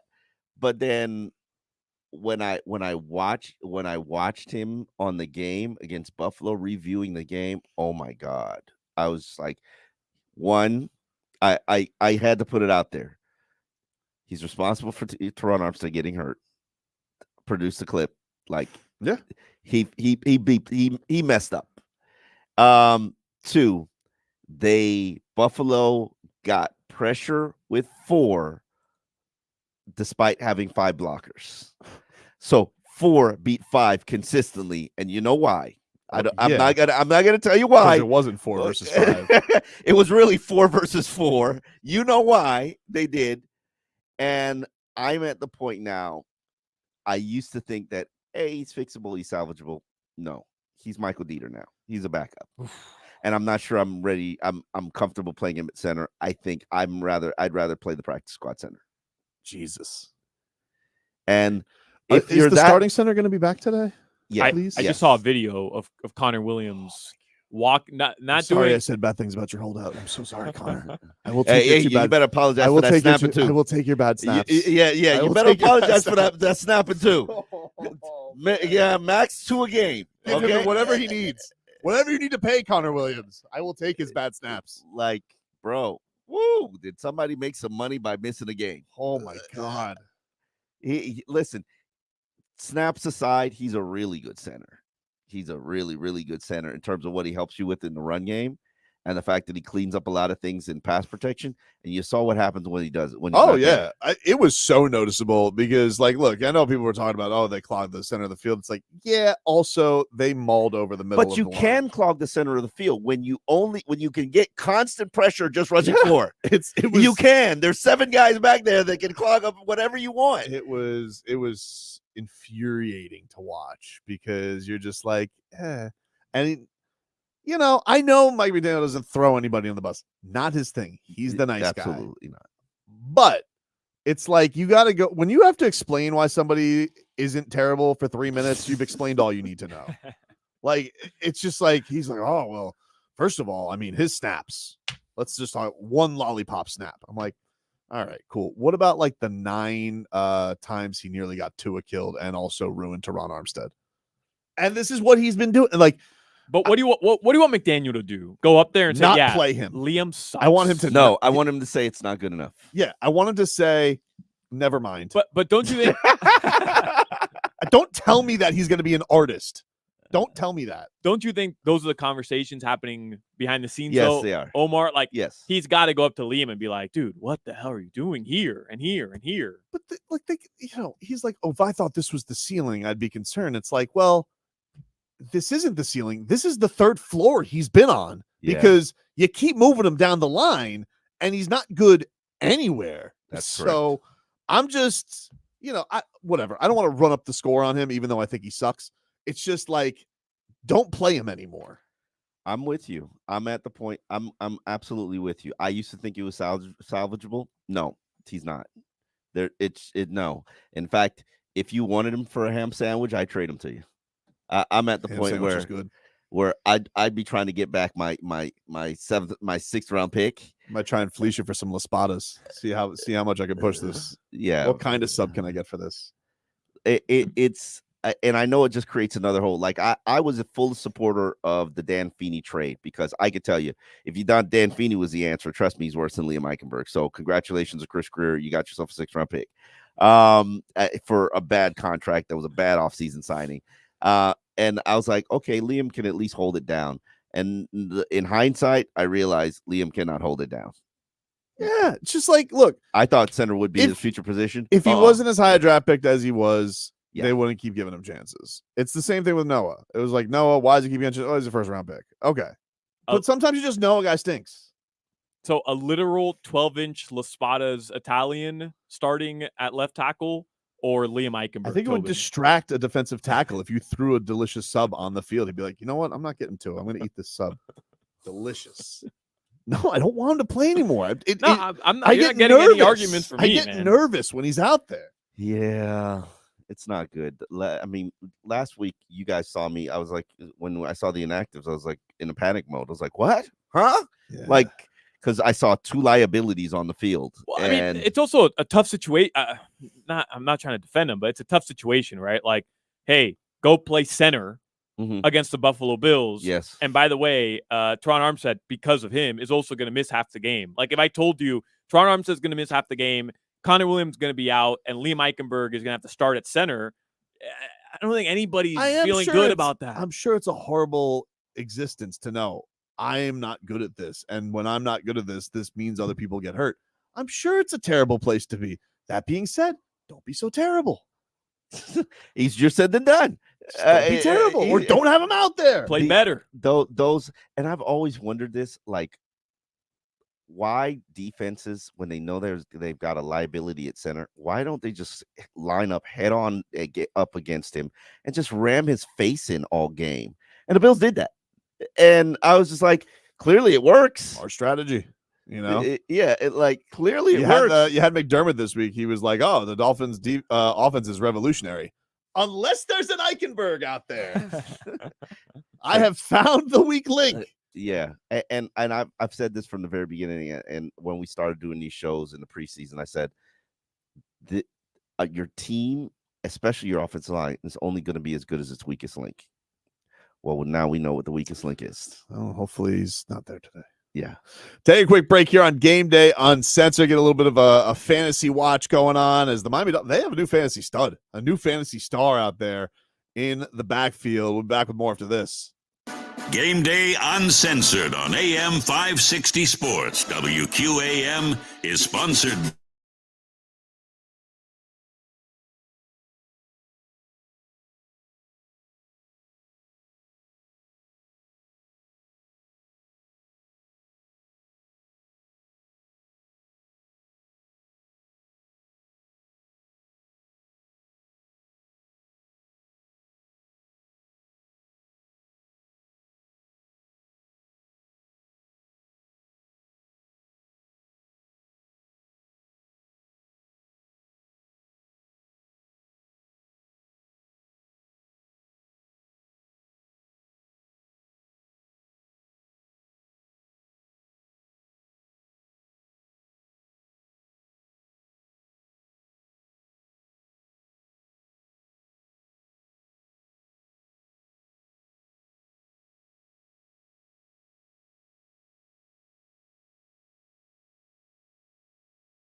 WHD2 Miami, WKIS HD2 Boca Raton, and Odyssey Station. It's another Game Day Uncensored. It was a terrible game last week in Buffalo, and it hurt. The time marches on, as it always does. The Dolphins returned home to lick their wounds and refocus on their next opponent. And the New York Giants might just be what the doctor ordered. The 1-3 Giants are in town. Looks good on paper. However, this is the NFL. Coach McDaniel says the Finns need to put last week behind them. But I do not want us to progressively get worse. You'll get learned a lesson, and it happens every year. You can't do it if you're trying to be your best version of yourself, because there's too many good players, too many good coaches. Onward, says Tua. I think guys are approaching it the same way this week. Guys are coming into work. They're working on their craft. In order for us to be able to play together, we all got to know our own assignments. It's about knowing our assignments and being able to trust the guy behind us, trusting that they're going to know and understand where to be and what to do. And Jerome Baker's keeping things in perspective. How tough is it? It's not tough at all. I mean, we're 3-1. We're not 0-4, so you got to just lock in on Sunday and take the next step. Dolphins, Giants, today in our house. It all starts right here. We're all getting ready for it. This is Game Day Uncensored with Tobin, Solana, and Omar. The pregame show for real Miami football fans. On AM 560 Sports, WQAM, FM 99.9 HD2, and always live on the free Odyssey app. Game Day Uncensored is sponsored by South Florida Lexus Dealers. Experience amazing. By Tito's Handmade Vodka. Tito's Handmade Vodka on game day. Pour me in, coach. Ed Morse Sawgrass Buick GMC is a proud partner of the Miami Dolphins. Remember, you're always backed by Morse. By JM Lexus. At JM Lexus, you'll always get the home team advantage. And by Williamson Automotive. Williamson is Miami. All right, welcome back, everybody. It is Game Day Uncensored here on 560 WQAM as we are getting ready for Week 5 of the NFL season. Miami Dolphins, New York Giants, whatever Mike McDaniel wants to label it. The Dolphins do have to get back in the win column after getting beat by the Buffalo Bills badly last week. They get to have their second home game after just a road-filled first month of the season. But look, big picture-wise, they are 3-1. They are in a really good spot right now. They have a couple of opponents coming up at home who they, should beat and put themselves in a good position for a primetime matchup against the Eagles. But they got to get it done first. Let's take a look at this fantasy watch, which is brought to us by Tito's Handmade Vodka. Tito's Handmade Vodka on game day. Pour me in, coach. Find cocktail recipes for every fan at titosvodka.com. Distilled and bottled in Austin, Texas. 40% alcohol by volume, namely 80 proof. Crafted to be savored responsibly. Solana, the Dolphins have a new fantasy star, man. They have a new fantasy star in Devon A. Chan. Think about how crazy this is. On ESPN's fantasy site, he's the 4th ranked running back. Wow. And he didn't play the first 2 games. He played week 2, but he had not really. He was number 4 on the depth chart. Right. He had like 6 snaps that entire game. He is averaging 26.7 points over 4 games, and he didn't play in 2 of them. That's how crazy of a weapon Devon Achane is right now in fantasy and obviously for the Dolphins. He's really only played 2 games because in the other game that he contributed, he had 1 carry for 5 yards. Yeah. And I think he's going to be a larger portion of the offense. He's really for what they're doing, and the fact that he finally knows and has a comfort level in terms of the offense, and they're just incorporating him more and more and more. He's speaking Spanish, Omar? Yes, he's fluent. He said it. He said it himself. He's fluently speaking Spanish now. I like that. And they're helping him grow into this offense, and it's really looks like something special. I gotta tell you that I didn't see it coming, so I'm not gonna sit here and he was not better than Savon Ahmed. And I look at Savon Ahmed and I feel like for that guy, I'm like, great shoes. He's like thinking to himself, could have been me. He probably could have. Maybe. But nah. I mean, this guy's I mean, he's so fast. 2 paces out the tube, brother. It ain't coming. It's not going back in. He is so fast. Here is Dolphins quarterback Tua Tagovailoa talking about Devon Achane, saying he's just been incredible. Oh my gosh. I mean, you guys see it. I think the entire NFL can see it. Dude's a special player. He understands ball like the back of his hand.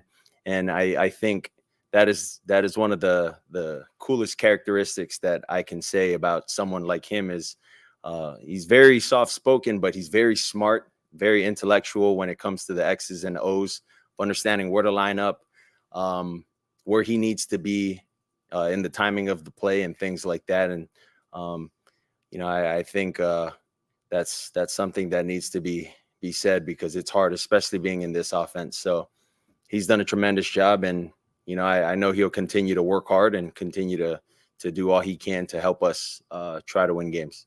I mean, to have the your quarterback be that impressed with you this quick into the season, your rookie year, because we talked about look, you look on the defensive side, they don't trust the young guys.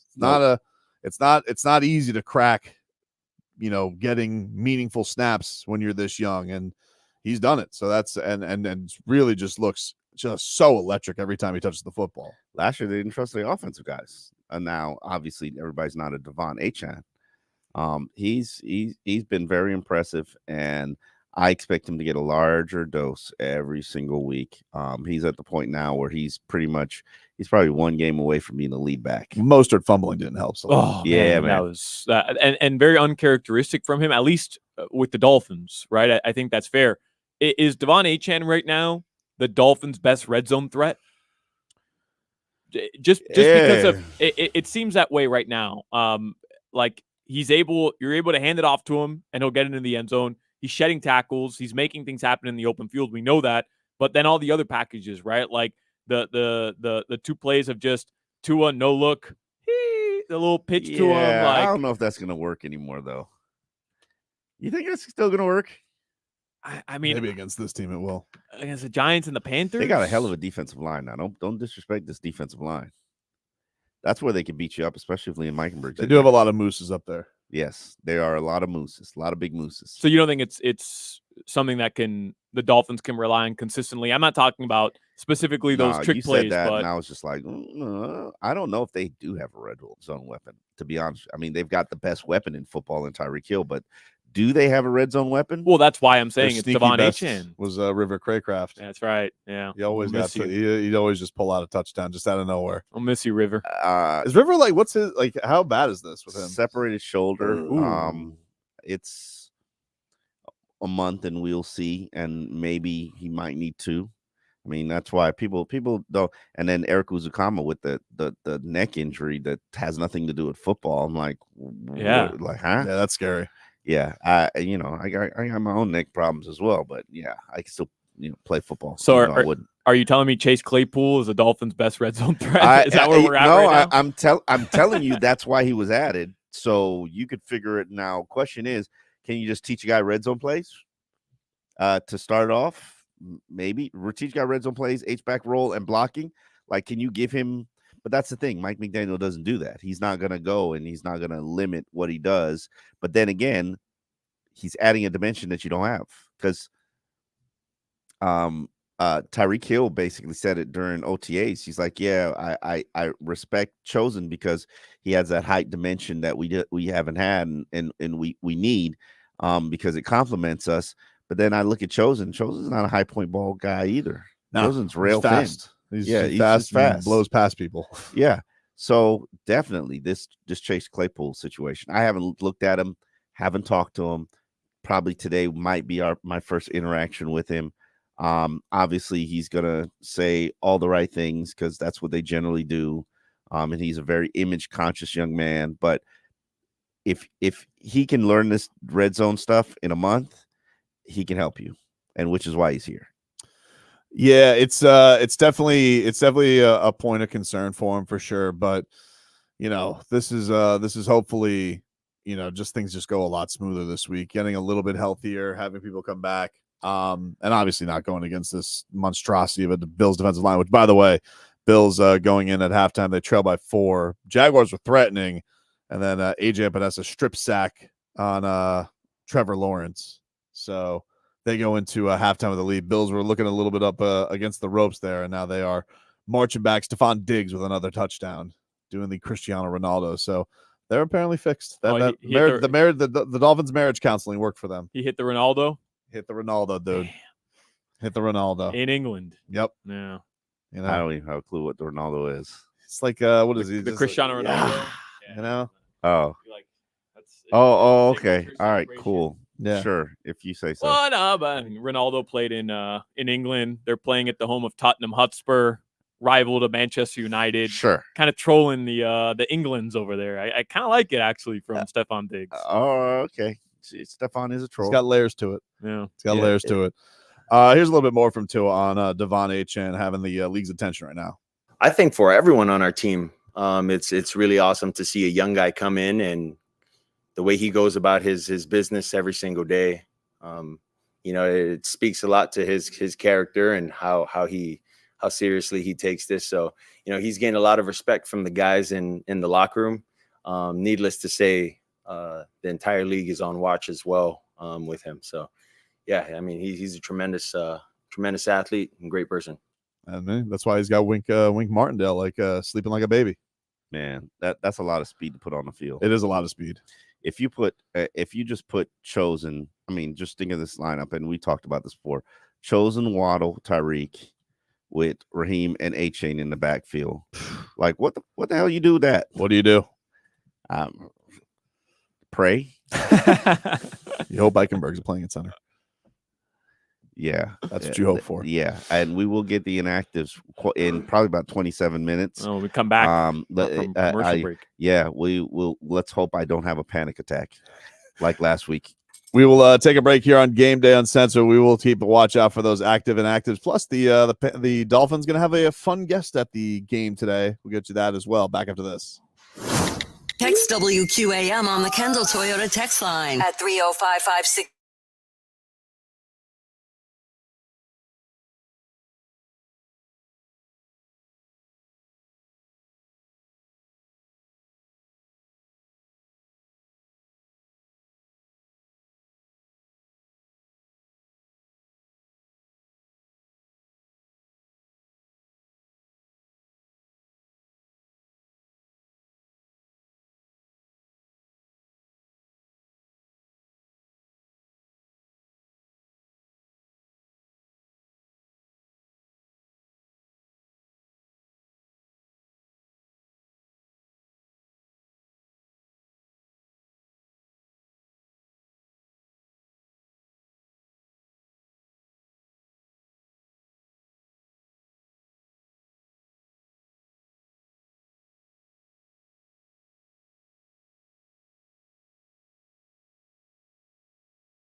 Is live on the free Odyssey app. Sponsored by South Florida Lexus dealers, Tito's Handmade Vodka, Edmore Sawgrass Cadillac, JM Lexus, and Williamson Automotive. I do not care about any other team in the league. I do not want us to progressively get worse. So there's a get right. You'll get learned a lesson. And it happens every year. And it's you can't do it if you're trying to be your best version of yourself. Because there's too many good players, too many good coaches, and shoot, we have this game will be one less game that I'll have in my career moving forward. I don't know what the hell he just said. It sounded like you saying, like, if I don't perform well, I could be fired. That's what it sounded like. Yeah, like one less game in my career as a coach. Like, dude, hopefully you're going to be coaching for like the next 15 years, 20 years. I get it. You don't want to overlook anybody. You don't want to disrespect the Giants. I agree with him. I absolutely agree with him. I mean, I've listened to 2 decades of coach speak. Yeah, and I swear to God, I've learned that I never look. You guys know I don't know the schedule. Like after the Giants is Carolina, and after Carolina, Eagles. Yes, Sunday Night Football. Okay, after Eagles is Chiefs, Patriots. I think it's Patriots. Patriots at home, then Chiefs. Yeah, I don't look ahead of what the opponent is, and you make a mistake, and if you take these Giants lightly, because one, they could beat you up on they could beat your offensive lineup. They have the talent to beat your offensive lineup the same way that the Bills beat your offensive lineup. They can just club you to death. Now, if they're able to do that, you got a problem. And I know the line is ridiculous. And tell the people what the line is now. 12.5. What last I checked? Has it gone up? I just checked right now on my site. It's 13. Jeez. And I know biggest spread of the weekend. Is that? And I don't want to interrupt you, Omar, but just some food for thought here. That has to be the most points the Dolphins are favorites by in my lifetime. 13? No, they were favored by 12 last year against I can't remember. Texans. Houston, was Houston, it? Maybe. It might have been Houston. But like 12 last year, 13 this year. It's got to be top 5 since Marino, right? Like probably Dolphins being double-digit favorites. They're a good team. I can't remember the last time. No, they are absolutely. Vegas is getting their head beat in by Dolphins bets. 2 touchdown favorites, almost 2 touchdown favorites for anybody. Omar in the NFL. I think crazy. The thing is, like, we talked a little bit about this going into the Broncos game. How like, oh, could you find yourself in you're overlooking them scenario because you had the Bills game? And no, they came out there. Obviously, they throttled them 70 points. Like they did a great job. To me, it's like I don't find the threat of a get-right game or an overlook game. It is not a get-right game. It's a sew-it-up game. Whatever. I don't feel the threat Patch it up. I don't feel the threat of that simply because you just got your lunch money taken last week, and that's putting it nicely. So, like, you better come back. Because if the Dolphins lose this game, I mean, everything that you have talked about is complete horse bleep. Everything that team has spit at us about Super Bowl and all that. You lose this game today after what happened to you last week, you're not a serious team. And you're not serious. I'll take it a step further because if the offense came out today, they struggled because the offensive line again didn't have a good game. I don't think we'd sit here. I don't think we'd sit here and say, "Oh, this offense isn't what we thought they were." We could just chalk it up to, again, depending on how it played out, they struggled, right? Liam Eichenberg's in there, right? But if the defense today. Because we've seen Daniel Jones against bad defenses already. The Seahawks they're not a bad defense. They're not a great defense, though. They're just average, middle of the road. And they dominated. The Giants fans were leaving down 17 with 14 minutes left in the game because they knew, we can't score 17 points in a game. Might as well be down 70.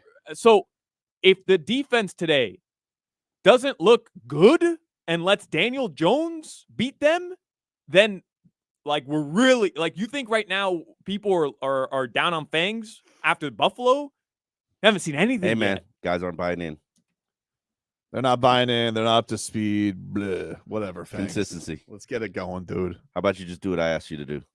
How about listen? It is. I can understand why the Dolphins are such heavy favorites. We talked about this last week, or no, the last home game. Right. Denver. I'm sorry. September, October in South Florida, teams are going to be on fumes by the time the fourth quarter gets here. So if you do what you're supposed to do and you consistently score, build a lead, and then by the third, fourth quarter, teams are quitting, and you can pin your ears back and hunt on from the defensive standpoint, should win. Easy, safe bet. Now, what can equalize that? You lose a battle in the trenches on the offensive line. And on top of that, turnovers. Well, we saw some turnovers last week. That's out of character for Raheem Mostert and out of character for Tua. That's just not part of their game. Tua's not a Tua. It's weird to say it. Tua throws to open spots, not receivers. So if somebody, if somebody's intercepting the ball, it's because he misfired. And Tua's not a misfiring quarterback. That's just not his game. But those things happen. Pressure in your face makes it happen. Now, can the offensive line protect him this game? They should be able to. And can this defensive line attack an offensive line that's basically got one decent starter on it? Well, I'll feel more comfortable about that answer probably in like 4 minutes. I don't know whether they're going to be able to protect him or not, because I will be sweating if I find out somebody Williams is if somebody's inactive, I will definitely be sweating that. I will definitely be feeling, not as good. But I think the one queasy. Even if Liam does play today, though, it's not gonna feel like with this defense. This is the thing. I cannot accept, with the names that we have all been fluffing up this entire off season and having Fangs come in. I can't, when you played the Bills last week, it felt like you were drowning immediately because it was like, wow, they have no shot to stop them. That's not true. It was 14-14. It was you scored, they scored, you scored, they scored. And then they kept scoring. Yeah, and then, you turned the ball over. Eventually you blinked. And the Giants are going to do that to you.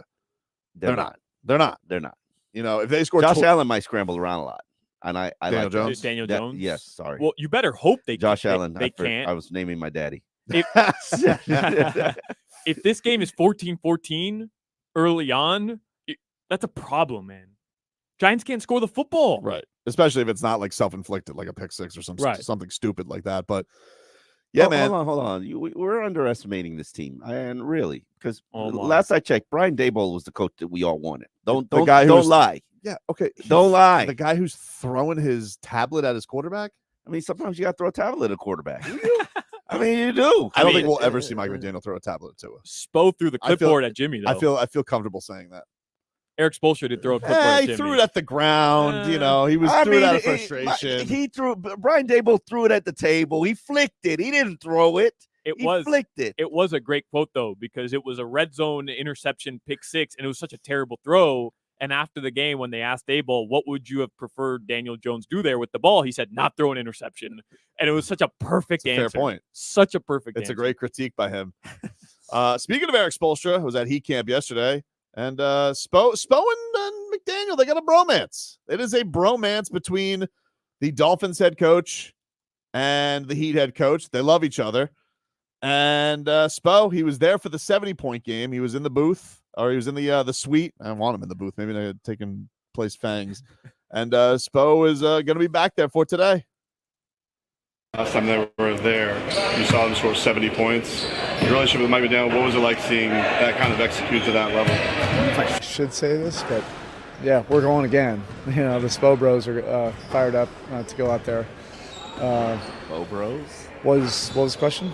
Just seeing them score 70 points. Yeah, that was amazing. It was incredible. I mean, it was electrifying being in the stadium and seeing, that team come together. Early on, they had a tough loss last week. All those things are good. Coach talks about that adversity is an opportunity. I wholeheartedly agree, with that, and looking forward to the game tomorrow. There you go. So adversity is an opportunity, baby. Adversity is an opportunity. I really think Mike McDaniel liked that Bills loss. What? I do. Just like he liked the 5-game losing streak in December. He loved it. Okay. That's a great thing to say in hindsight. Yes, it is a great thing to say in hindsight, because here's why. The 5-game losing streak taught his team a lesson that he's implemented this year. Mm-hmm. Don't start feeling yourself, because the league will humble you. It's something, it's ingrained in them. They know that. Yeah, Tua said that after the game. I was a little surprised. He said was it like this was a humbling thing and some of us needed it? Something to that effect. We're feeling too a little confident about ourselves. I was intrigued by that. I know exactly who he's talking about too. I'm not gonna say it. Not on air. Star? But huh? Is he a star? I can't say that. Fair enough. You're a journalist. I understand. But I know exactly what he's talking about. It's about getting people's attention and getting people to lock in and focus. I mean, come on.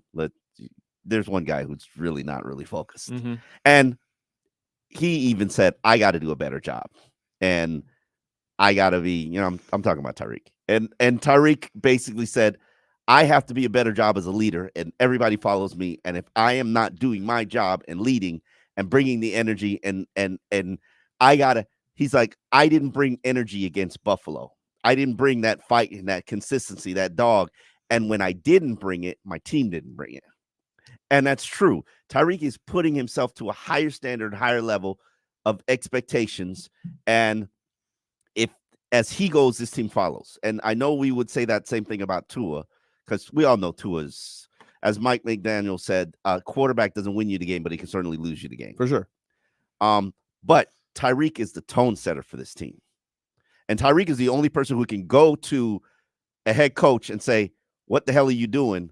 Why is X not on Stephon Diggs? Yeah. And the coach will have to, this is Tyreek's team. So, Tyreek said, I got to do a better job.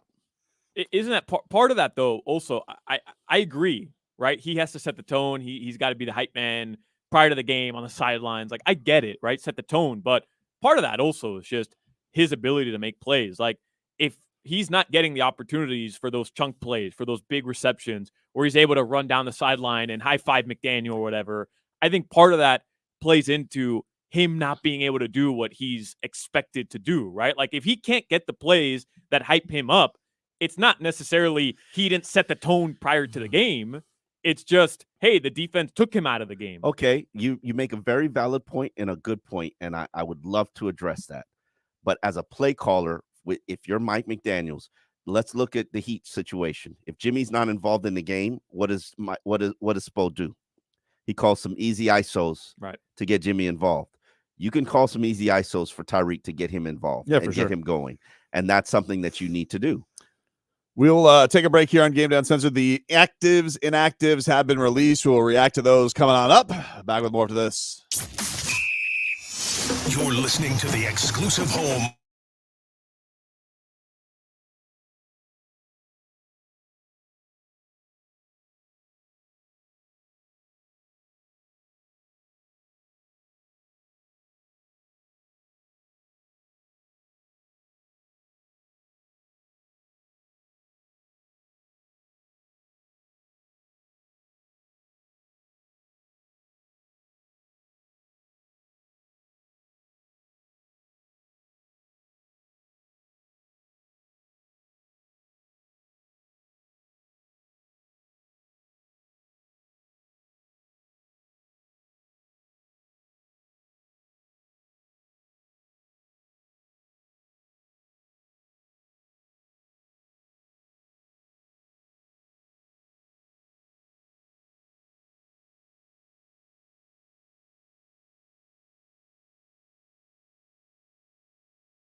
101.9 HD2 and always live on the free Odyssey app. Sponsored by South Florida Lexus dealers, Tito's Handmade Vodka, Edmore Sawgrass Cadillac, JM Lexus, and Williamson Automotive.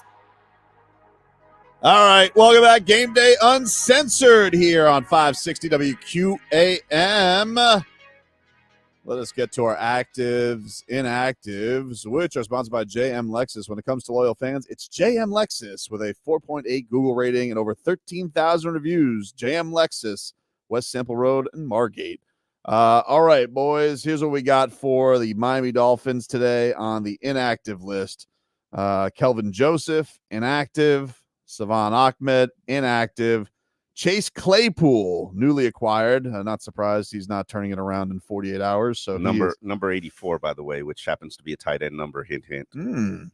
Brandon Peely, he is inactive. And then, of course, the big one on this one for the Miami Dolphins, Jalen Phillips, out yet again.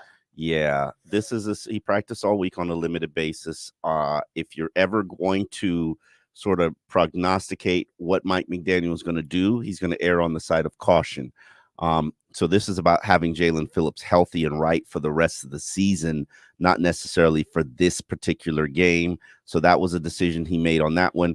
As for Connor Williams, Mike McDaniel said it best. He felt like he needed a bodyguard this week. The threatening stares that Connor Williams was giving him about that groin injury, I think Connor Williams is going to try to give it a go. We saw what the alternative was, and we don't like the alternative. Definitely not. Mike McDaniel's feared for his life this week. You said if you want to prognosticate this, Mike McDaniel will usually err on the side of caution, but there should be, an asterisk there. Unless the alternative is Liam Eichenberg. Yes, unless the alternative is Liam Eichenberg and your center makes you feel threatened. Right. And then Connor Williams actually stuffs him into a locker. Yeah. I'm surprised about Jalen because when he spoke on Friday, I read the transcript and he said, I'm not 100%, but I feel like I can do what I need to do to help my team, and I'm going to do that. And so I really felt like he was confident on Friday. He's going to play. The minute he said, I'm not 100%, I said, not playing. Really? I thought Mike McDaniel errs on the side of caution. And if there's ever a chance, and this is the thing that just talking to Jalen, it was a great question by Feronis, who asked, how much do you think that this oblique injury was connected to the back injury? And the back injury was the major injury. And then he got a lot of treatment for the back, missed the game, came back, the oblique. If you continue to have players press to push to play, and something's going on, it's going to move somewhere else. Right. Like if you've got knee soreness, it's eventually going to move to your calf or your hamstring. And if you've got, hip issues, it's eventually going to move to your groin. And it's just a never ending cycle. And the NFL season, if you paid attention long enough, it's about survival. How many players did the Bills lose? Bills just lost Matt Milano today? Yep. After losing their starting cornerback last week. You will continually lose. I always estimate you'll lose one starter every 2 games. If you are putting a player out there at 70%, the chances of you losing them for the season is relatively Well, it's high. also like, look, they are fortunate in that that his replacement in Andrew Von Ginkel has been great. I mean, he's been spectacular.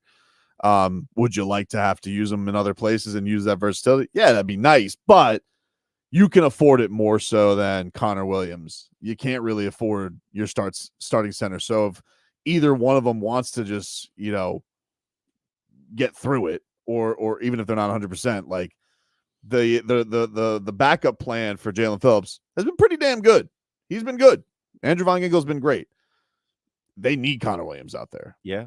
And like it's a frustrating thing, I think, for Phillips, because he, is an explosive player. He's got, he does have to go down and chase down quarterbacks. Yeah, if he's not physically, if he doesn't have it all there, and he's not going to be able to have, he's always, everybody praises his motor and relentlessness. I mean, if you don't have that to the fullest because you're like, they have to shoot you up, or your torque isn't quite the same because your oblique's messed up. Like, yeah, you might as well just get it right with him, because Von Ginkel's been pretty good in his absence. Yeah. But it is a frustrating thing, I think, because everybody was projecting this to be a monster year for him. Yeah, and it doesn't help that you don't have any D-line pressure. It's an issue. So you definitely got to figure out a way to manufacture that. Playing Jalen Phillips at 70% is probably not the best strategy or approach. So, but and I feel bad for him because this is as you call it, a get right game. It is. I call it a stat game.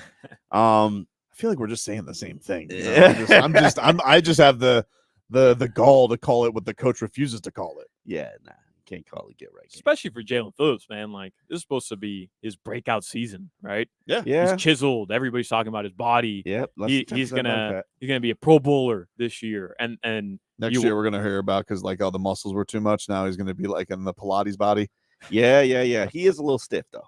I am not even gonna lie. Dude, to I you. saw him at the JT thing. I was like, he looks. It would be uncomfortable for me to get through an Old Navy being his size. It's just getting through the racks. Yeah, you know? no, he's sculpted up like an Adonis.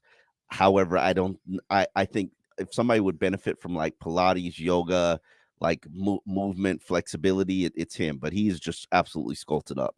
But he works so hard, and I want to see him be successful. But you got to get right. You got to get healthy. A surprise for me is not really surprised, but I think this is very important for the inactives, especially since you should have a lead by about the fourth quarter. This is a great opportunity for Cam Smith to be out there and play. No way for you to gain confidence for playing for Vic Fangio without playing.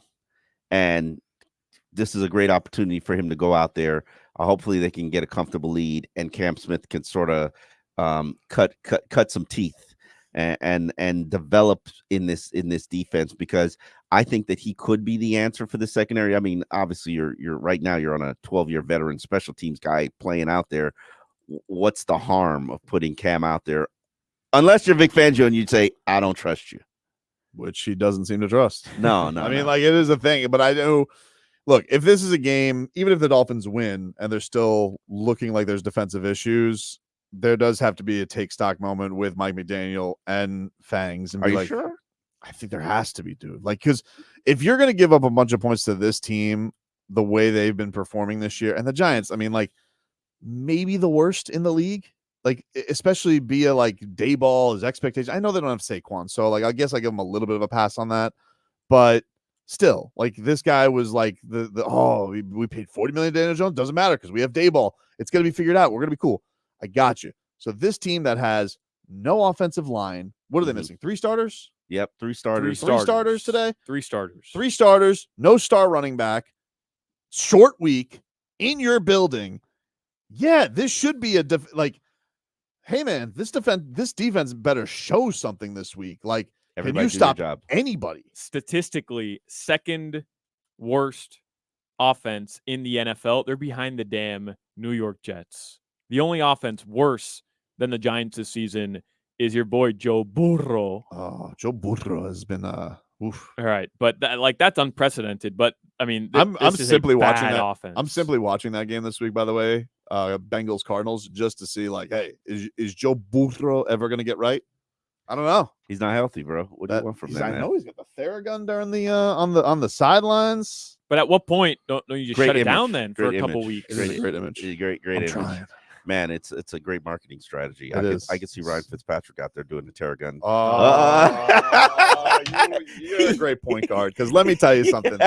This guy, what a show pony. You go to the Commanders game wearing a Lakers jersey. I mean, like, oh, please, Magic, sign my jersey, sign all my stuff. I swear I have all this memorabilia because I'm the biggest Magic Johnson fan ever. Get out of here. Listen, I doesn't give a rat's ass about Magic Johnson. I will say this. I love Ryan Fitzpatrick. He's got too many commercials. Like, calm down, brother. Like, Also, like, why is he the center of that show? Like, I see Whitworth at All Pro, Richard Sherman, maybe going to the Hall of Fame. You have a Hall of Famer there, and Tony Gonzalez. Who's center stage? Journeyman. Makes no sense. Because he's got the charm, brother. All right. It's like you've got the Ryan Fitzpatrick kryptonite. He looks like Lucky Charms. Dude looks like he should be a mascot that for beard, cereal. You're not in love with the beard, man. No, I'm not. I'm not. Actually, I'm not. I think like that should just be like the go-to now for anybody who wants a marketing strategy. Just grow a beard. People love you. Listen, Ryan Fitzpatrick. The Fitzpatrick magic not working on you, baby? Never. It never has. The minute when he was crying when he was here, I was like, hey, there are two things that he did that was cool. He won that Raiders game in Oakland. I was very conflicted about that. That was fun with Matt Collins. And then when one of his teammates got cut, remember he cut up his practice shorts. Yeah. And Isaiah Ford show support for Isaiah Ford. Isaiah Ford, which also it's Isaiah Ford. Like, come on, hey, what are we doing with Isaiah Ford here? We're showing. We're having the team come together for Isaiah Ford getting cut. Like, it's a damn NFL. Everybody gets cut in the NFL. Man, he loved Isaiah Ford. Post Isaiah Ford moment, it's been downhill with Fitzy. Well, apparently it hasn't been for him because he's like the face of the NFL. Yeah, life is good for Fitz. We'd like to introduce our next NFL commissioner. You guys aren't going to believe this. Ryan Fitzpatrick. Thank you, everybody. I'm glad I can fill the shoes here of Roger Goodell as the face of the NFL. Glad to be here. You know, it's like, what? I'm dying to see what commercial he gets next week. There's going to be like if they like he is. Where shooting, are Tua's commercials? Yeah, that's what I want to know. He's got 5 times more commercials than Tua. Where are Tua's commercials? Yeah, I see this Justin Herbert. What is he? He pitches Wi-Fi. Great. I mean, and you know what? It probably goes out at the most critical time. Like that's probably the great Wi-Fi coverage for him. Ridiculous. You know, enough of this already. Ryan Fitzpatrick in his sweatsuit and his gold chains. Love the look. Deshaun Jackson just changed his whole career. I mean, Tua kind of took his job, right?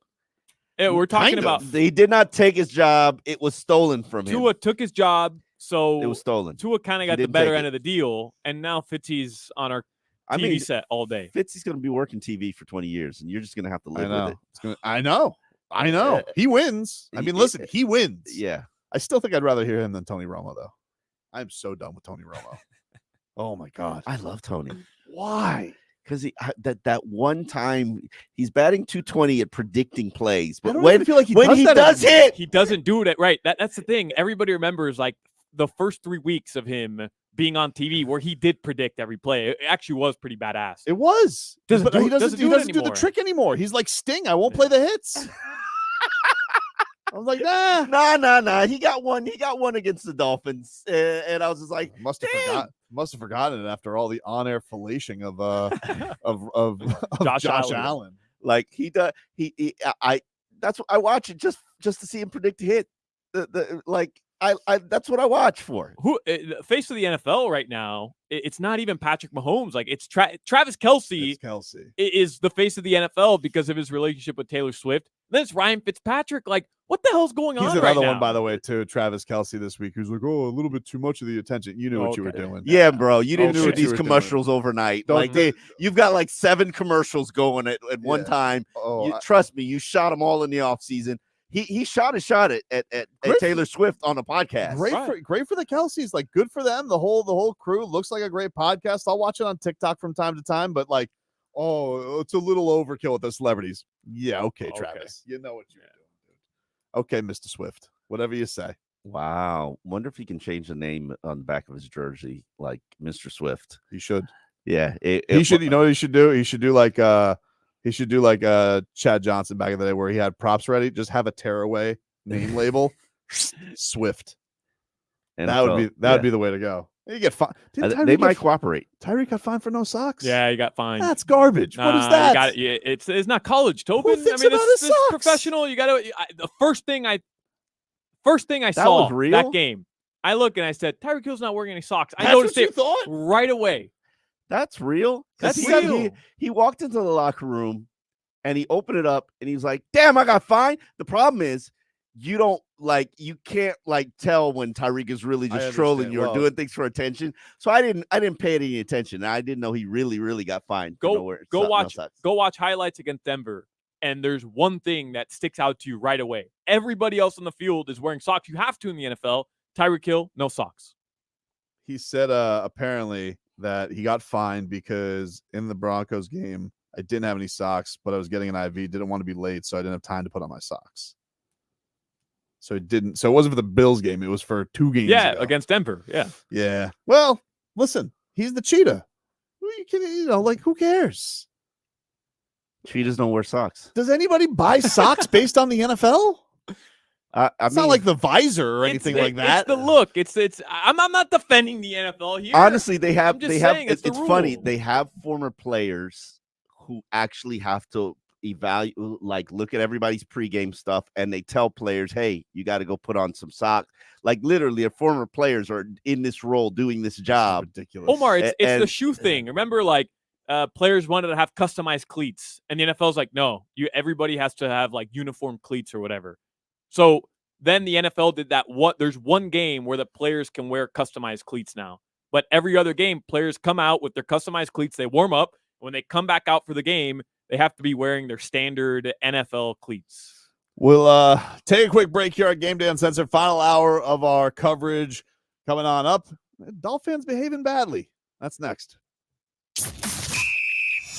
You're listening to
Handmade Vodka on game day? Pour me in, coach. Ed Morse Sawgrass Buick GMC is a proud partner of the Miami Dolphins. Remember, you're always backed by Morse. By JM Lexus. At JM Lexus, you'll always get the home team advantage. And by Williamson Automotive. Williamson is Miami.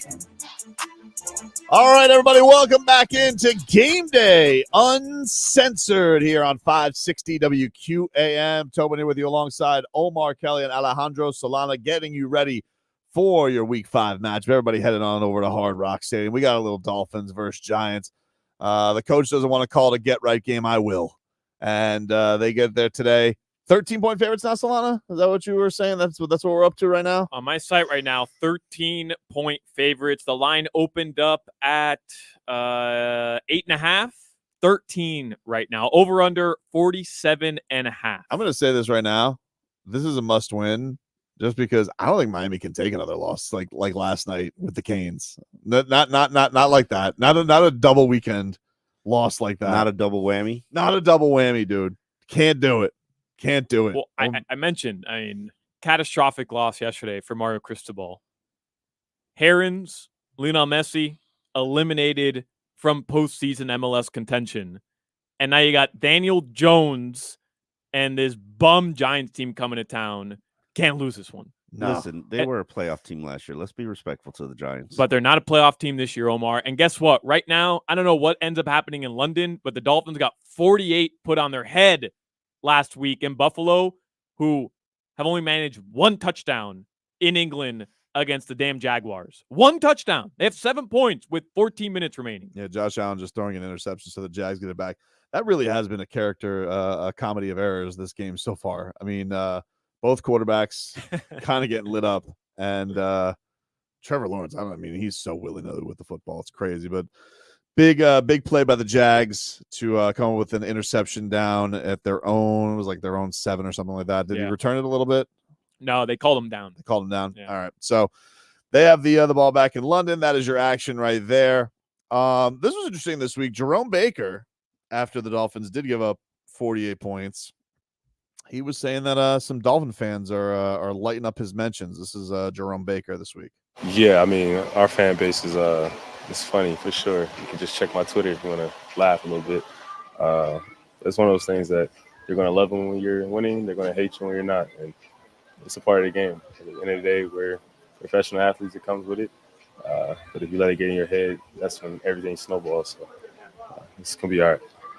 Jerome Baker getting lit up in the mentions, Omar. Yeah, apparently, and he liked and shared like most of them. And I found it very classless, disrespectful, especially when it's coming from your own fan base.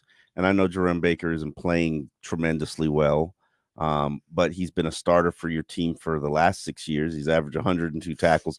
Not that he's super special, but he hasn't been Philip Wheeler. Yeah, no one's dethroned him. Or Landon Roberts. I'm sorry, not Landon Roberts, but do you think it was the quote that he had this week where he said, "I'm tired of losing to Buffalo"? That set fans off. Where was the lie? Well, I just think the people are like, "Hey, you're tired of losing to Buffalo? Do something about it. Play better." Yeah, I don't know. I think there's no room for that, and I get it. Like social media, people take a lot of pride in trolling and hiding behind anonymity to attack people. Like, okay, you could talk about Jerome Baker and this defense and how they're playing. You could do it on social media. Don't at the dude.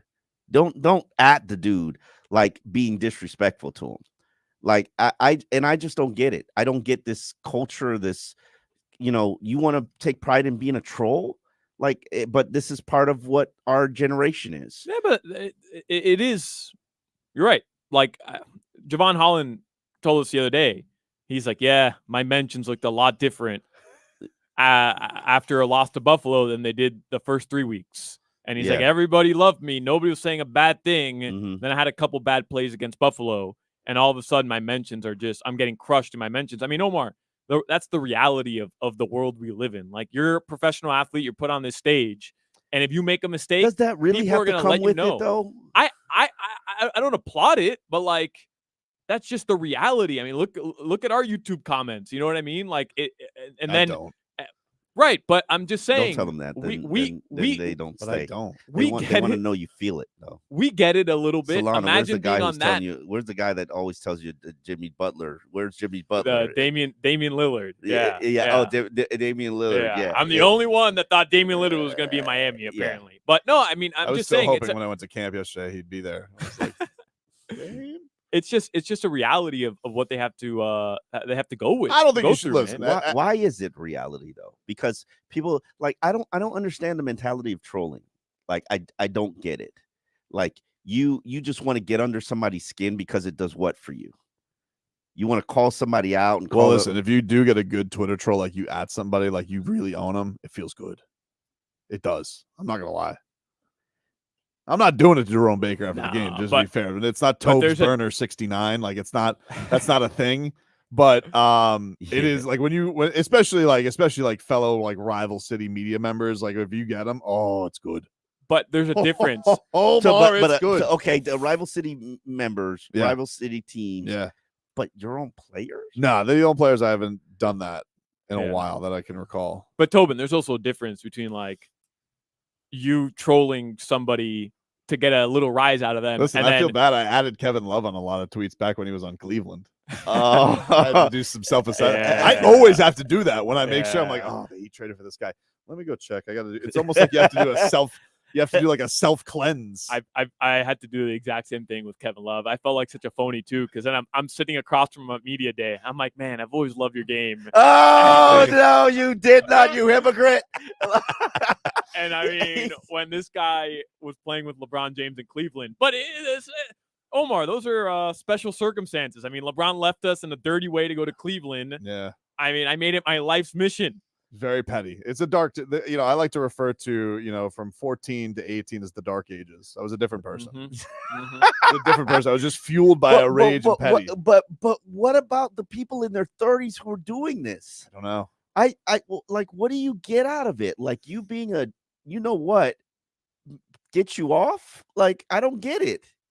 People will do things like it's funny because like sometimes like I'll put out clips of stuff like if I'm at the Heat and I'll put out a clip of like Bam, they'll yell at the clip like they're talking to Bam. Yeah, I find that weird. And what makes me really uncomfortable about this, and this is this generation of players, and that's why they struggle with the Vic Fangio of the world, because they don't connect.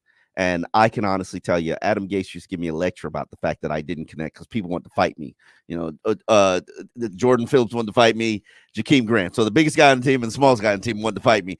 Obviously, it's me that's the problem, but they're very sensitive. And so after games, you'll see players, you'll walk into the locker room and you know what they're doing? The first thing they're doing is they're on their phone looking at their mentions in the game. And you're like, this is not healthy. Yeah. Yeah. And this is just the generation that we live in.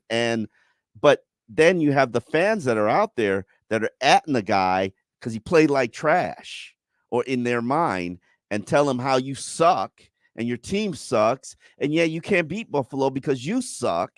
Like, come on, man. What? And this is your team.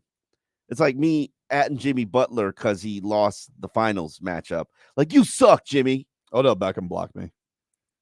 I don't know why. I mean, I know what I tweeted at him, but I didn't feel like it was block worthy. But Omar, was it disrespectful?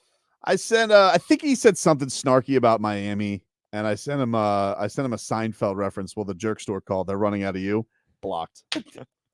Deservingly so. I think it was it's not even like a fastball. That's like a little changeup. No, I'm a quick block because I gotta protect my own peace, man. Yeah. Yeah, Seinfeld gif? But you Omar called him a jerk in a gif. He saw it. He blocked you. Like, you wanted a reaction, you got it. Now you're mad at the reaction? I'm not mad. I was just like, really? I was like, that's what you block over? You probably get this all the time though. Like, hey, you're a polarizing Dolphins writer, right? Like, people love to hate what you have to say because you're honest, but they always want to come back and read what you're writing, right? Like, that. We all know that. I'm sure you get that all the time where, nobody ever tells you, hey, great work or whatever. It's just people upset with what you have to say, but then they meet you in person greatest people. Like they probably mother effed you on Twitter a million times. But then they Yeah. shake your hand. Hey, I took Omar. pictures with this guy who said, "Oh, I'm always trolling you on Twitter." I'm like, "Thanks, okay." It's like last night, like he's like he wouldn't let me go. He was wanting to buy me drinks, and he's like, "I'm always trolling you on Twitter." I'm like, and I'm thinking to myself, like, why would you announce that? Like, I do have some blocks I'm proud of. It's the same thing. You really? I do. Dan Gilbert, Cavaliers owner. Oh, that's a good one though. That's Staple. a great one under your belt, man. Voice of the Atlanta Hawks. What are you trolling the voice of the Atlanta Hawks Deserves for? it. Deserves it. Yeah, got racist to UD. Deserved it. Yep. Yeah. Okay. He deserved it. I'll play you the clip during the break. Okay. I don't know, man. Like celebrating blocks, and you're that guy. You're that guy. People will celebrate. Omar Kelly blocked me. Trophy moment. It's like, huh? Like you know you were a jerk. I'm trying to protect He was a jerk first, the Hawks guy. All right, cool. I'm trying to protect my personal peace. Take a quick break here on Game Day Uncensored. Back with more to this. Listen to Messi and Inter Miami games here. The whistle sounds. Messi approaches. He goes.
Than automotive. Okay, welcome back, everybody. It is Game Day Uncensored here on 560 WQAM. Dolphins, Giants, 1 o'clock kickoff from Hard Rock Stadium. Across the pond right now, the Jacksonville Jaguars have gone up 18-7 over the Buffalo Bills with about 7 minutes and change left in that game. And so the Dolphins will have an opportunity to get back into first place today if they could take care of business, get right, whatever the hell Mike McDaniel doesn't want me to call it. Sew it up. Sew it up, dude. A tailored game for the Miami Dolphins, whatever it takes. Let us go over to Hard Rock Stadium right now. Check it with our guy who's boots on the ground, Dan Day. Hello, Dan Day. Hey, everything's going good right now. Everybody is watching this London game right now and very excited, cheering for the Jaguars, wanting to get the big win right now so that today's game matters that much. It is seriously, everybody hates the Buffalo Bills. I think everybody's united on that over there, Dan. Yeah. What is are there a lot of obnoxious New Yorkers over there, Dan, or is it mostly have you not seen any blue around the stadium today? I mean, there's a decent amount of New Yorkers. This is my thing. I don't mind you wearing your New York Giants gear to a game when the Buffalo Bills are playing, but also, like, I don't mind you wearing your New York Giants gear to a Dolphins Giants game. There's a lot of Philadelphia Eagles fans, which it's throwing me off. Like, why would you even wear that? You're not even playing. It's weird. It's They're weird. just going But there no, to hate watch on the Giants? There's some blue, but it's not that bad. It's a lot of Dolphins. And, I mean, Dolphins fans, I'll tell you this, they are not worried about anything. They're saying, hey, look, we're getting back on business. We had a little blip in the radar last week, but we're back to where we need to be. We're going to make it right this week. We're not going to win by 100 or 50 like we did the other week, but we're okay. What is the thing going on in the field right now, Dan? They got the Dolphins warming up or anything like that? We got the inactives. Jalen Phillips is still out for the Dolphins, but have you seen Connor Williams out there? What's been going on around the field? I really can't tell right now because there's just so much going on. You can't tell what's going on, but like I said, most people are just very confident right now that we're going to be just the good team that we are, that we're going to keep playing, we're just going to keep winning, we're going to keep doing what we have to do. So it's one of those things. Dolphins fans are not cocky, but they are confident. Dan Day, he'll be I'm sure you'll hear him on the post game later on today. He'll be boots on the ground in the locker room. Enjoy the game, my friend. Love it. Much love. Much love. There you go. Dan Day. Check him out later today in the locker room, boots on the ground, checking things out. And I'm sure you'll hear him on with Dono later today. Game Day Uncensored post game edition after today, probably around 4 like football today. Yeah. I don't know why. At what time? 2 p.m. I don't understand that. I'm like, this is the official like NFL league too, because like Tyreek Hill's the face of it down here and all that. I'm like, don't they want people watching their games? I don't understand the scheduling. Maybe there. they couldn't get the field on Saturday because of real football. Sorry. Maybe. You might be right. You might be right though. He might be right. I would never let my child play real football, so flag football is the right way to go. I apologize for disrespecting your son's league. Oh, it's okay. I don't even know about it. This is like this is the setup week. I think the games actually start next week, but today is like he's played flag football before. So hold on, this is like a preseason game. Kind of, yeah. It's like a preseason at week. 2 o'clock on a. Hold on. Well, all of the league games going to be on Sunday. All of them are on Sunday at 2 o'clock. Sunday. The My entire child can't season. play it in the league. Yeah, Sorry, that's rough. I You was might have like, to pull him, Tobin. Might have to pull him for this season. I don't know. What I'm gonna have to do is I'm gonna be watching fins on my phone. I'll tell you what though, he's very critical of that because like I'll do that sometimes in jiu-jitsu if he's not up in a match and I'll be like watching my phone because I don't want No. You got to get locked in. And he's like, hey, you guy, you're on your phone. I'm like, you're not even rolling right now, dude. Yeah, I think you're gonna have to TiVo it and watch your son play. Probably. I hate that.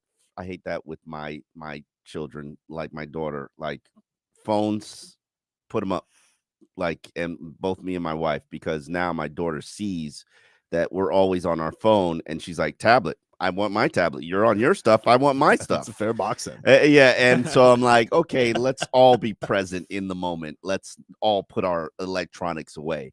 And it's part of the downfall of our society.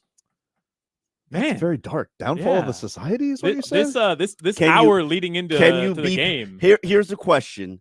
Okay, and even to you, Solana, your girlfriend, you're in bed together, you're watching TV. Mm-hmm. Is she on Instagram? Yes. Okay. Why can't she be present in that moment with Is you? it a good show? Well, because I'm on Instagram too.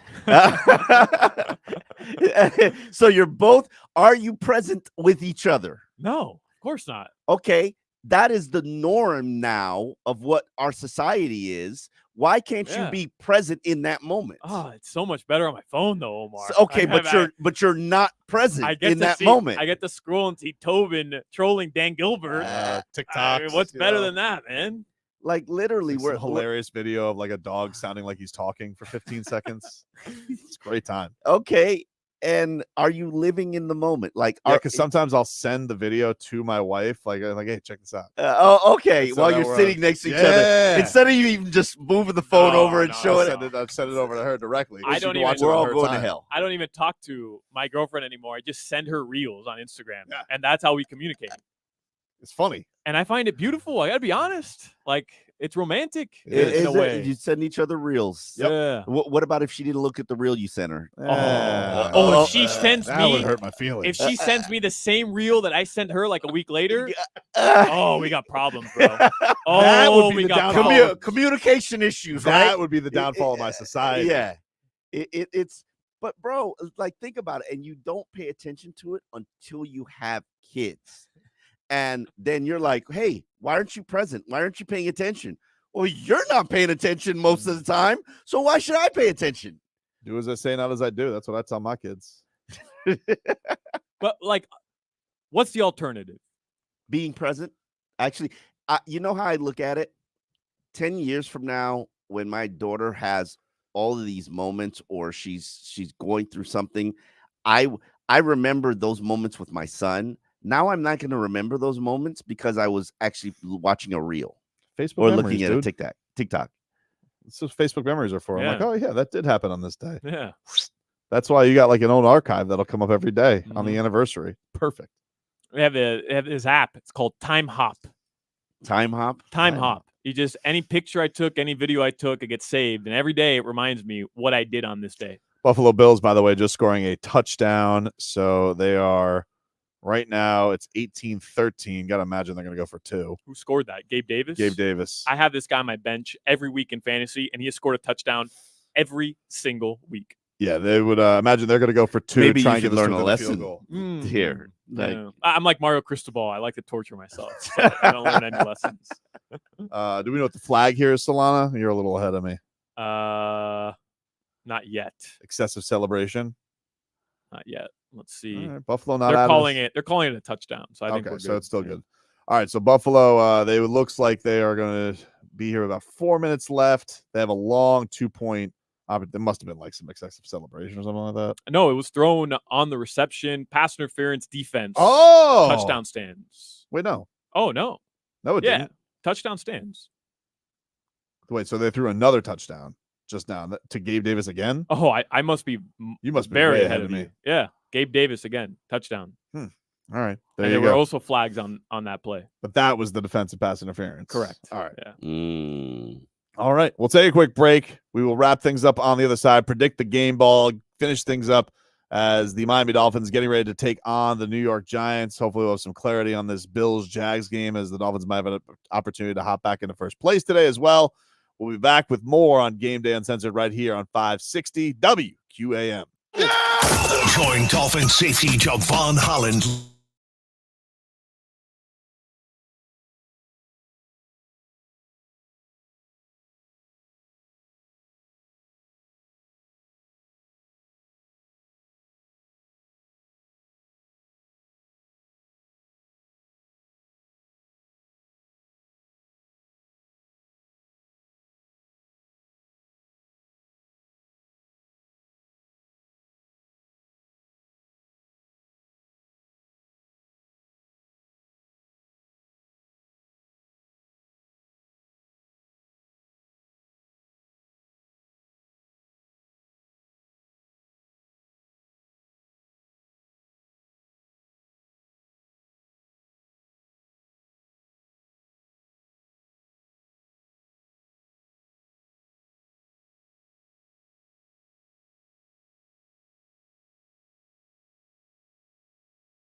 QAM. FM 99.9 HD2 and always live on the free Odyssey app. Sponsored by South Florida Lexus dealers, Tito's Handmade Vodka, Edmore Sawgrass Cadillac, JM Lexus, and Williamson Automotive.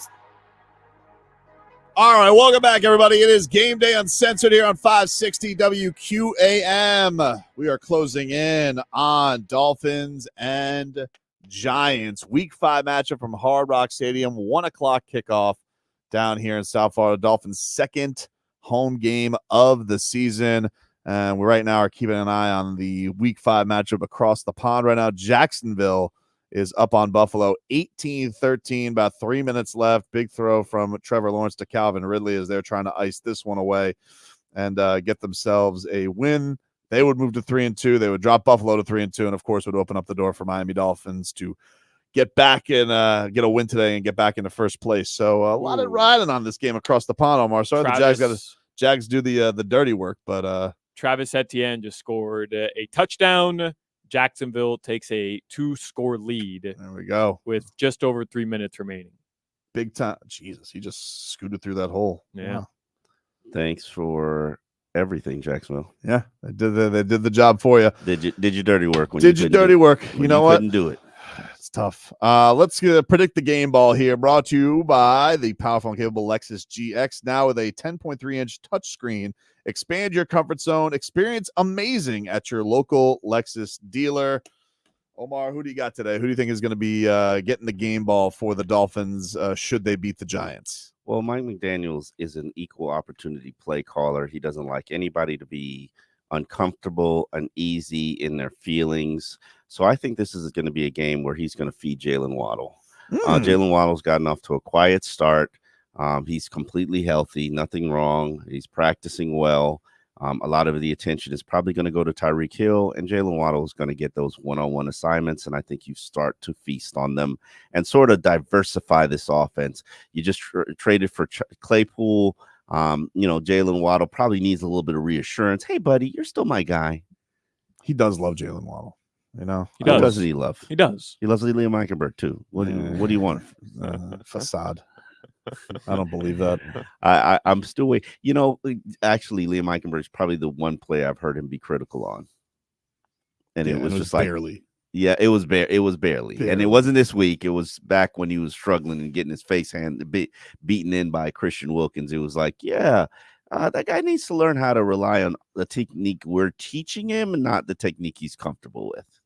What about you, Solana? Who is going to get the game ball today for the Miami Dolphins? Yeah, this is tough because I was going to go Waddle, but here's why. I stole your guy. It's all good. It's all good. I have a couple other guys I can go with. Here's why I was going to go Waddle.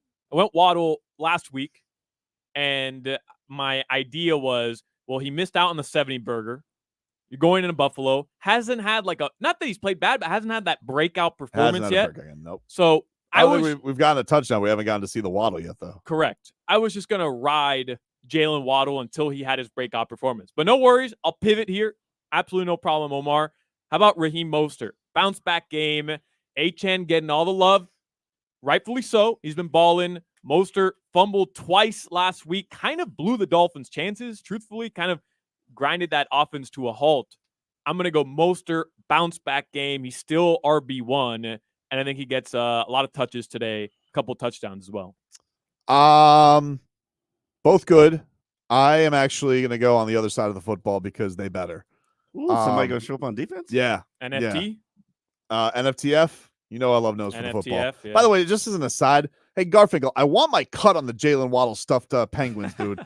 I've been talking about that idea for years since you drafted him of selling stuffed penguins, plush penguins with little Waddle jerseys on them. Goldmine opportunity. I want my cut. I'm just saying. I saw them now. He was taking autographs before the game. And look, it's a genius idea. I know because I spit it out there 3 years ago. They're going to make a killing off that. What kid wouldn't want a stuffed penguin with a Waddle jersey on it? I know my kid would. Like if I went into the Dolphins team store, immediately first thing would want penguin, please.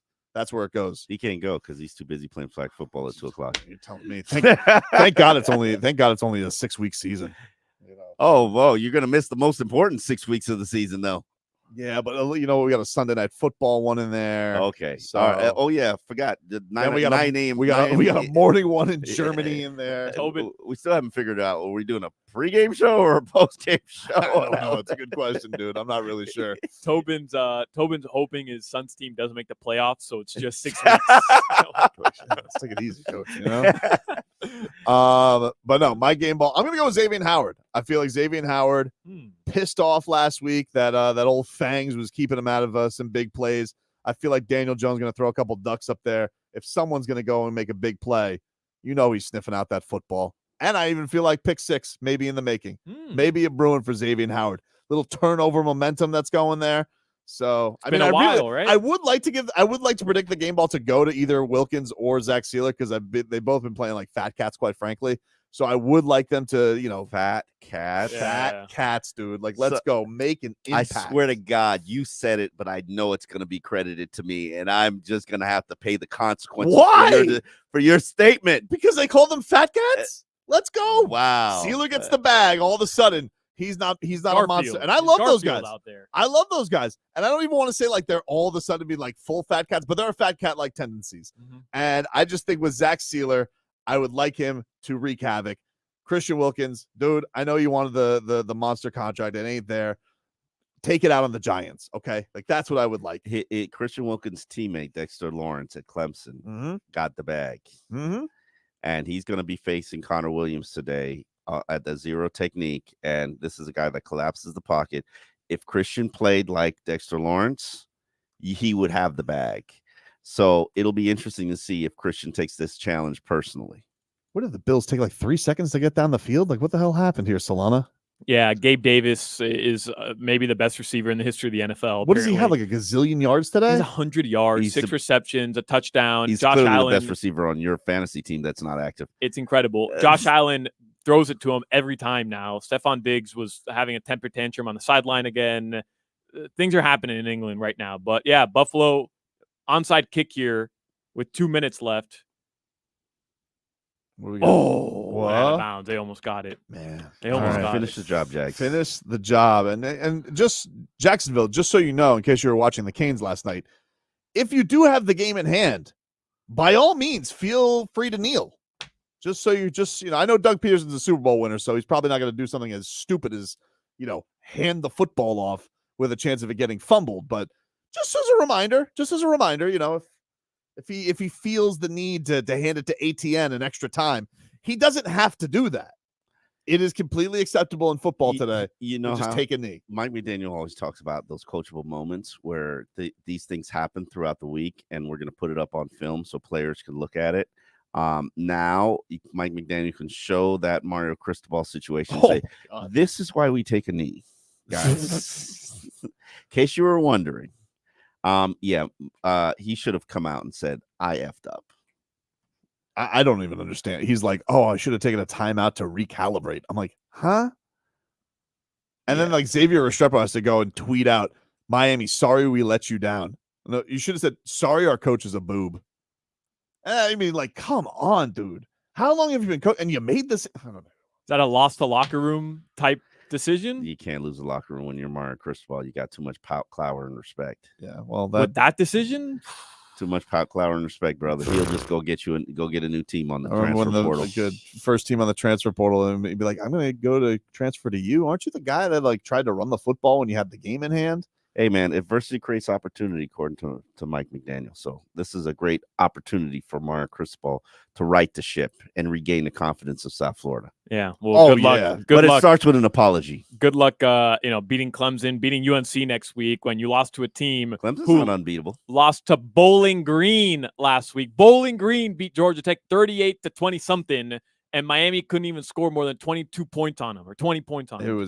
I really I woke up this morning and I'm like, what did I miss? It was in hand, baby. Hey man, that's what I was trying to get up, get a little extra shut eye for the pregame, and I wake up gave today. himself a bedtime. I am flummoxed by what I watched last night. I don't understand how that happened. I mean, you see a lot of dumb decisions sometimes in football. Most of it has to reside with the, probably the LA Chargers. Mm-hmm. But like when it happens to your own team and you're just like, it's such an empty feeling because you're just thinking to yourself, but how? You had the game. You get paid millions of dollars for these decisions. This wasn't a hard one. We all know this. Even Brandon Staley looked at that last night and was like, whoa, that was stupid. Brandon Staley's like, wow. That one's gonna top the list. He's got to win today too. See, he's on a hot seat. Always. He always is. And then you never know with him. Like he's always prone to go out there and possibly pull out a stinker of his own. So, look, man, it's one of the, although they do have a bye this week, he could, but still possibly even in the bye week, like Brandon Staley could be. They have a bye. Yeah, they have a bye. Damn, that's an early bye. Browns, Chargers, Seahawks, Bucks bye week. Okay, no one. Bye weeks have started, but listen, don't put it past Brandon Staley. He'll probably still just show up at the stadium because we don't know any game today. No, Brandon, we're off. Oh, all right, my bad. I'll see you all next week. Screwing things up late. All right. Where are we at with this Jacksonville game? We have 2 minutes left. 2-minute warning. We are in a commercial break, so it's under 2 minutes to go. Yeah. All right, good. Listen, take this home, Jacksonville. Dolphins going to do it. They just got to run out the clock, correct? Correct. Bills have no timeouts. Dolphins with a dub today. Hopefully, can they get this tomorrow, Cristobal? Can they let them know? Like, hey, why don't you tune in right now, NFL Network? Just see it, just so we can rehash what had happened. Just give it a little looky-loo. That's all, dude. Mario Cristobal wakes up this morning and just. I don't think he goes. I don't think he wakes up. I don't think he slept. I don't know how you can sleep after a game like that. Just hit the gym. Yeah, the gym, the stairs, film. Yeah. This is one of those where you have to fall asleep in your office at 8 a.m. Yeah. After watching it over and over and over again. So look, dude. Adversity creates opportunity. That's what Mike McDaniel says. Jaguars, by the way, 3rd and 6. They're not kneeling the ball. 1:30 left and counting. And Doug Peterson is going to have a decision here. What do? You run it one more time. You try to get the first down. You ice the game. Do you kneel it? Bring it all the way down to 30 seconds. Then punt it. Got to make a decision here. Maybe you can phone down to Coral Gables. Phone a friend. Hey, Mario, this is Doug. What would you do in this situation? I'm just curious. What would you do? What would just spitballing here, and then whatever he tells you to do, you do the opposite. Fumble. I guess you got to run it. You What I got to would run do it. is Trying to run the clock. Yeah, crazy man. What yard line? Like midfield? Yeah. Okay, so you can kill the clock and then give them 30 seconds to go to the length of the field. Just and around the midfield. lead is what? 5-point lead. So they got to score. They got to score a touchdown, and they got no timeouts. All right. But they have Gabe Davis, who again apparently is Megatron. So they already just chewed you up on a 30-second drive for a touchdown. And Stephon Diggs and Josh Allen are beefing. So yeah, I like my They're chances. really beefing? Stephon Diggs is not happy. Somebody sent us a video actually on Twitter. He really hates it. I mean, he's been scoring a lot of touchdowns lately. There's a lot of emotional instability putting back on my sunglasses. When you have maturity issues, which most diva receivers have, there's a lot of emotional instability. So you gotta ride the highs with the lows. So Josh Allen's just babysitting all day. Yeah. All right. Well, keeping them happy. Hopefully the Jaguars can finish the Dolphins' dirty work. As for the Dolphins, they got to get right. Sorry, Mike McDaniel. You got to get right. Sew it all together. Week 5. Heal it up. Get it right. Sew it up. Whatever you got to do. Defense, go eat against a wounded offensive line. Over under on sacks today. I'm going 5. I would be happy with 4. I was going to say. Yeah, 4. I mean, you're not greedy. Seahawks at 11. What are you guys I doing? Just want 4. 4 7. I'd be happy with. 7. 7 sacks. See, they're going to do so much quick game stuff just to get the ball out of his hand because clearly they can't do anything with it. Be quicker. There's no quickness for that. All right, everybody. That is Game Day Uncensored. Thanks to everybody for tuning in. We will talk to you guys same time, same place next week. Until then, enjoy the football, everybody. This has been Game Day Uncensored, the pregame show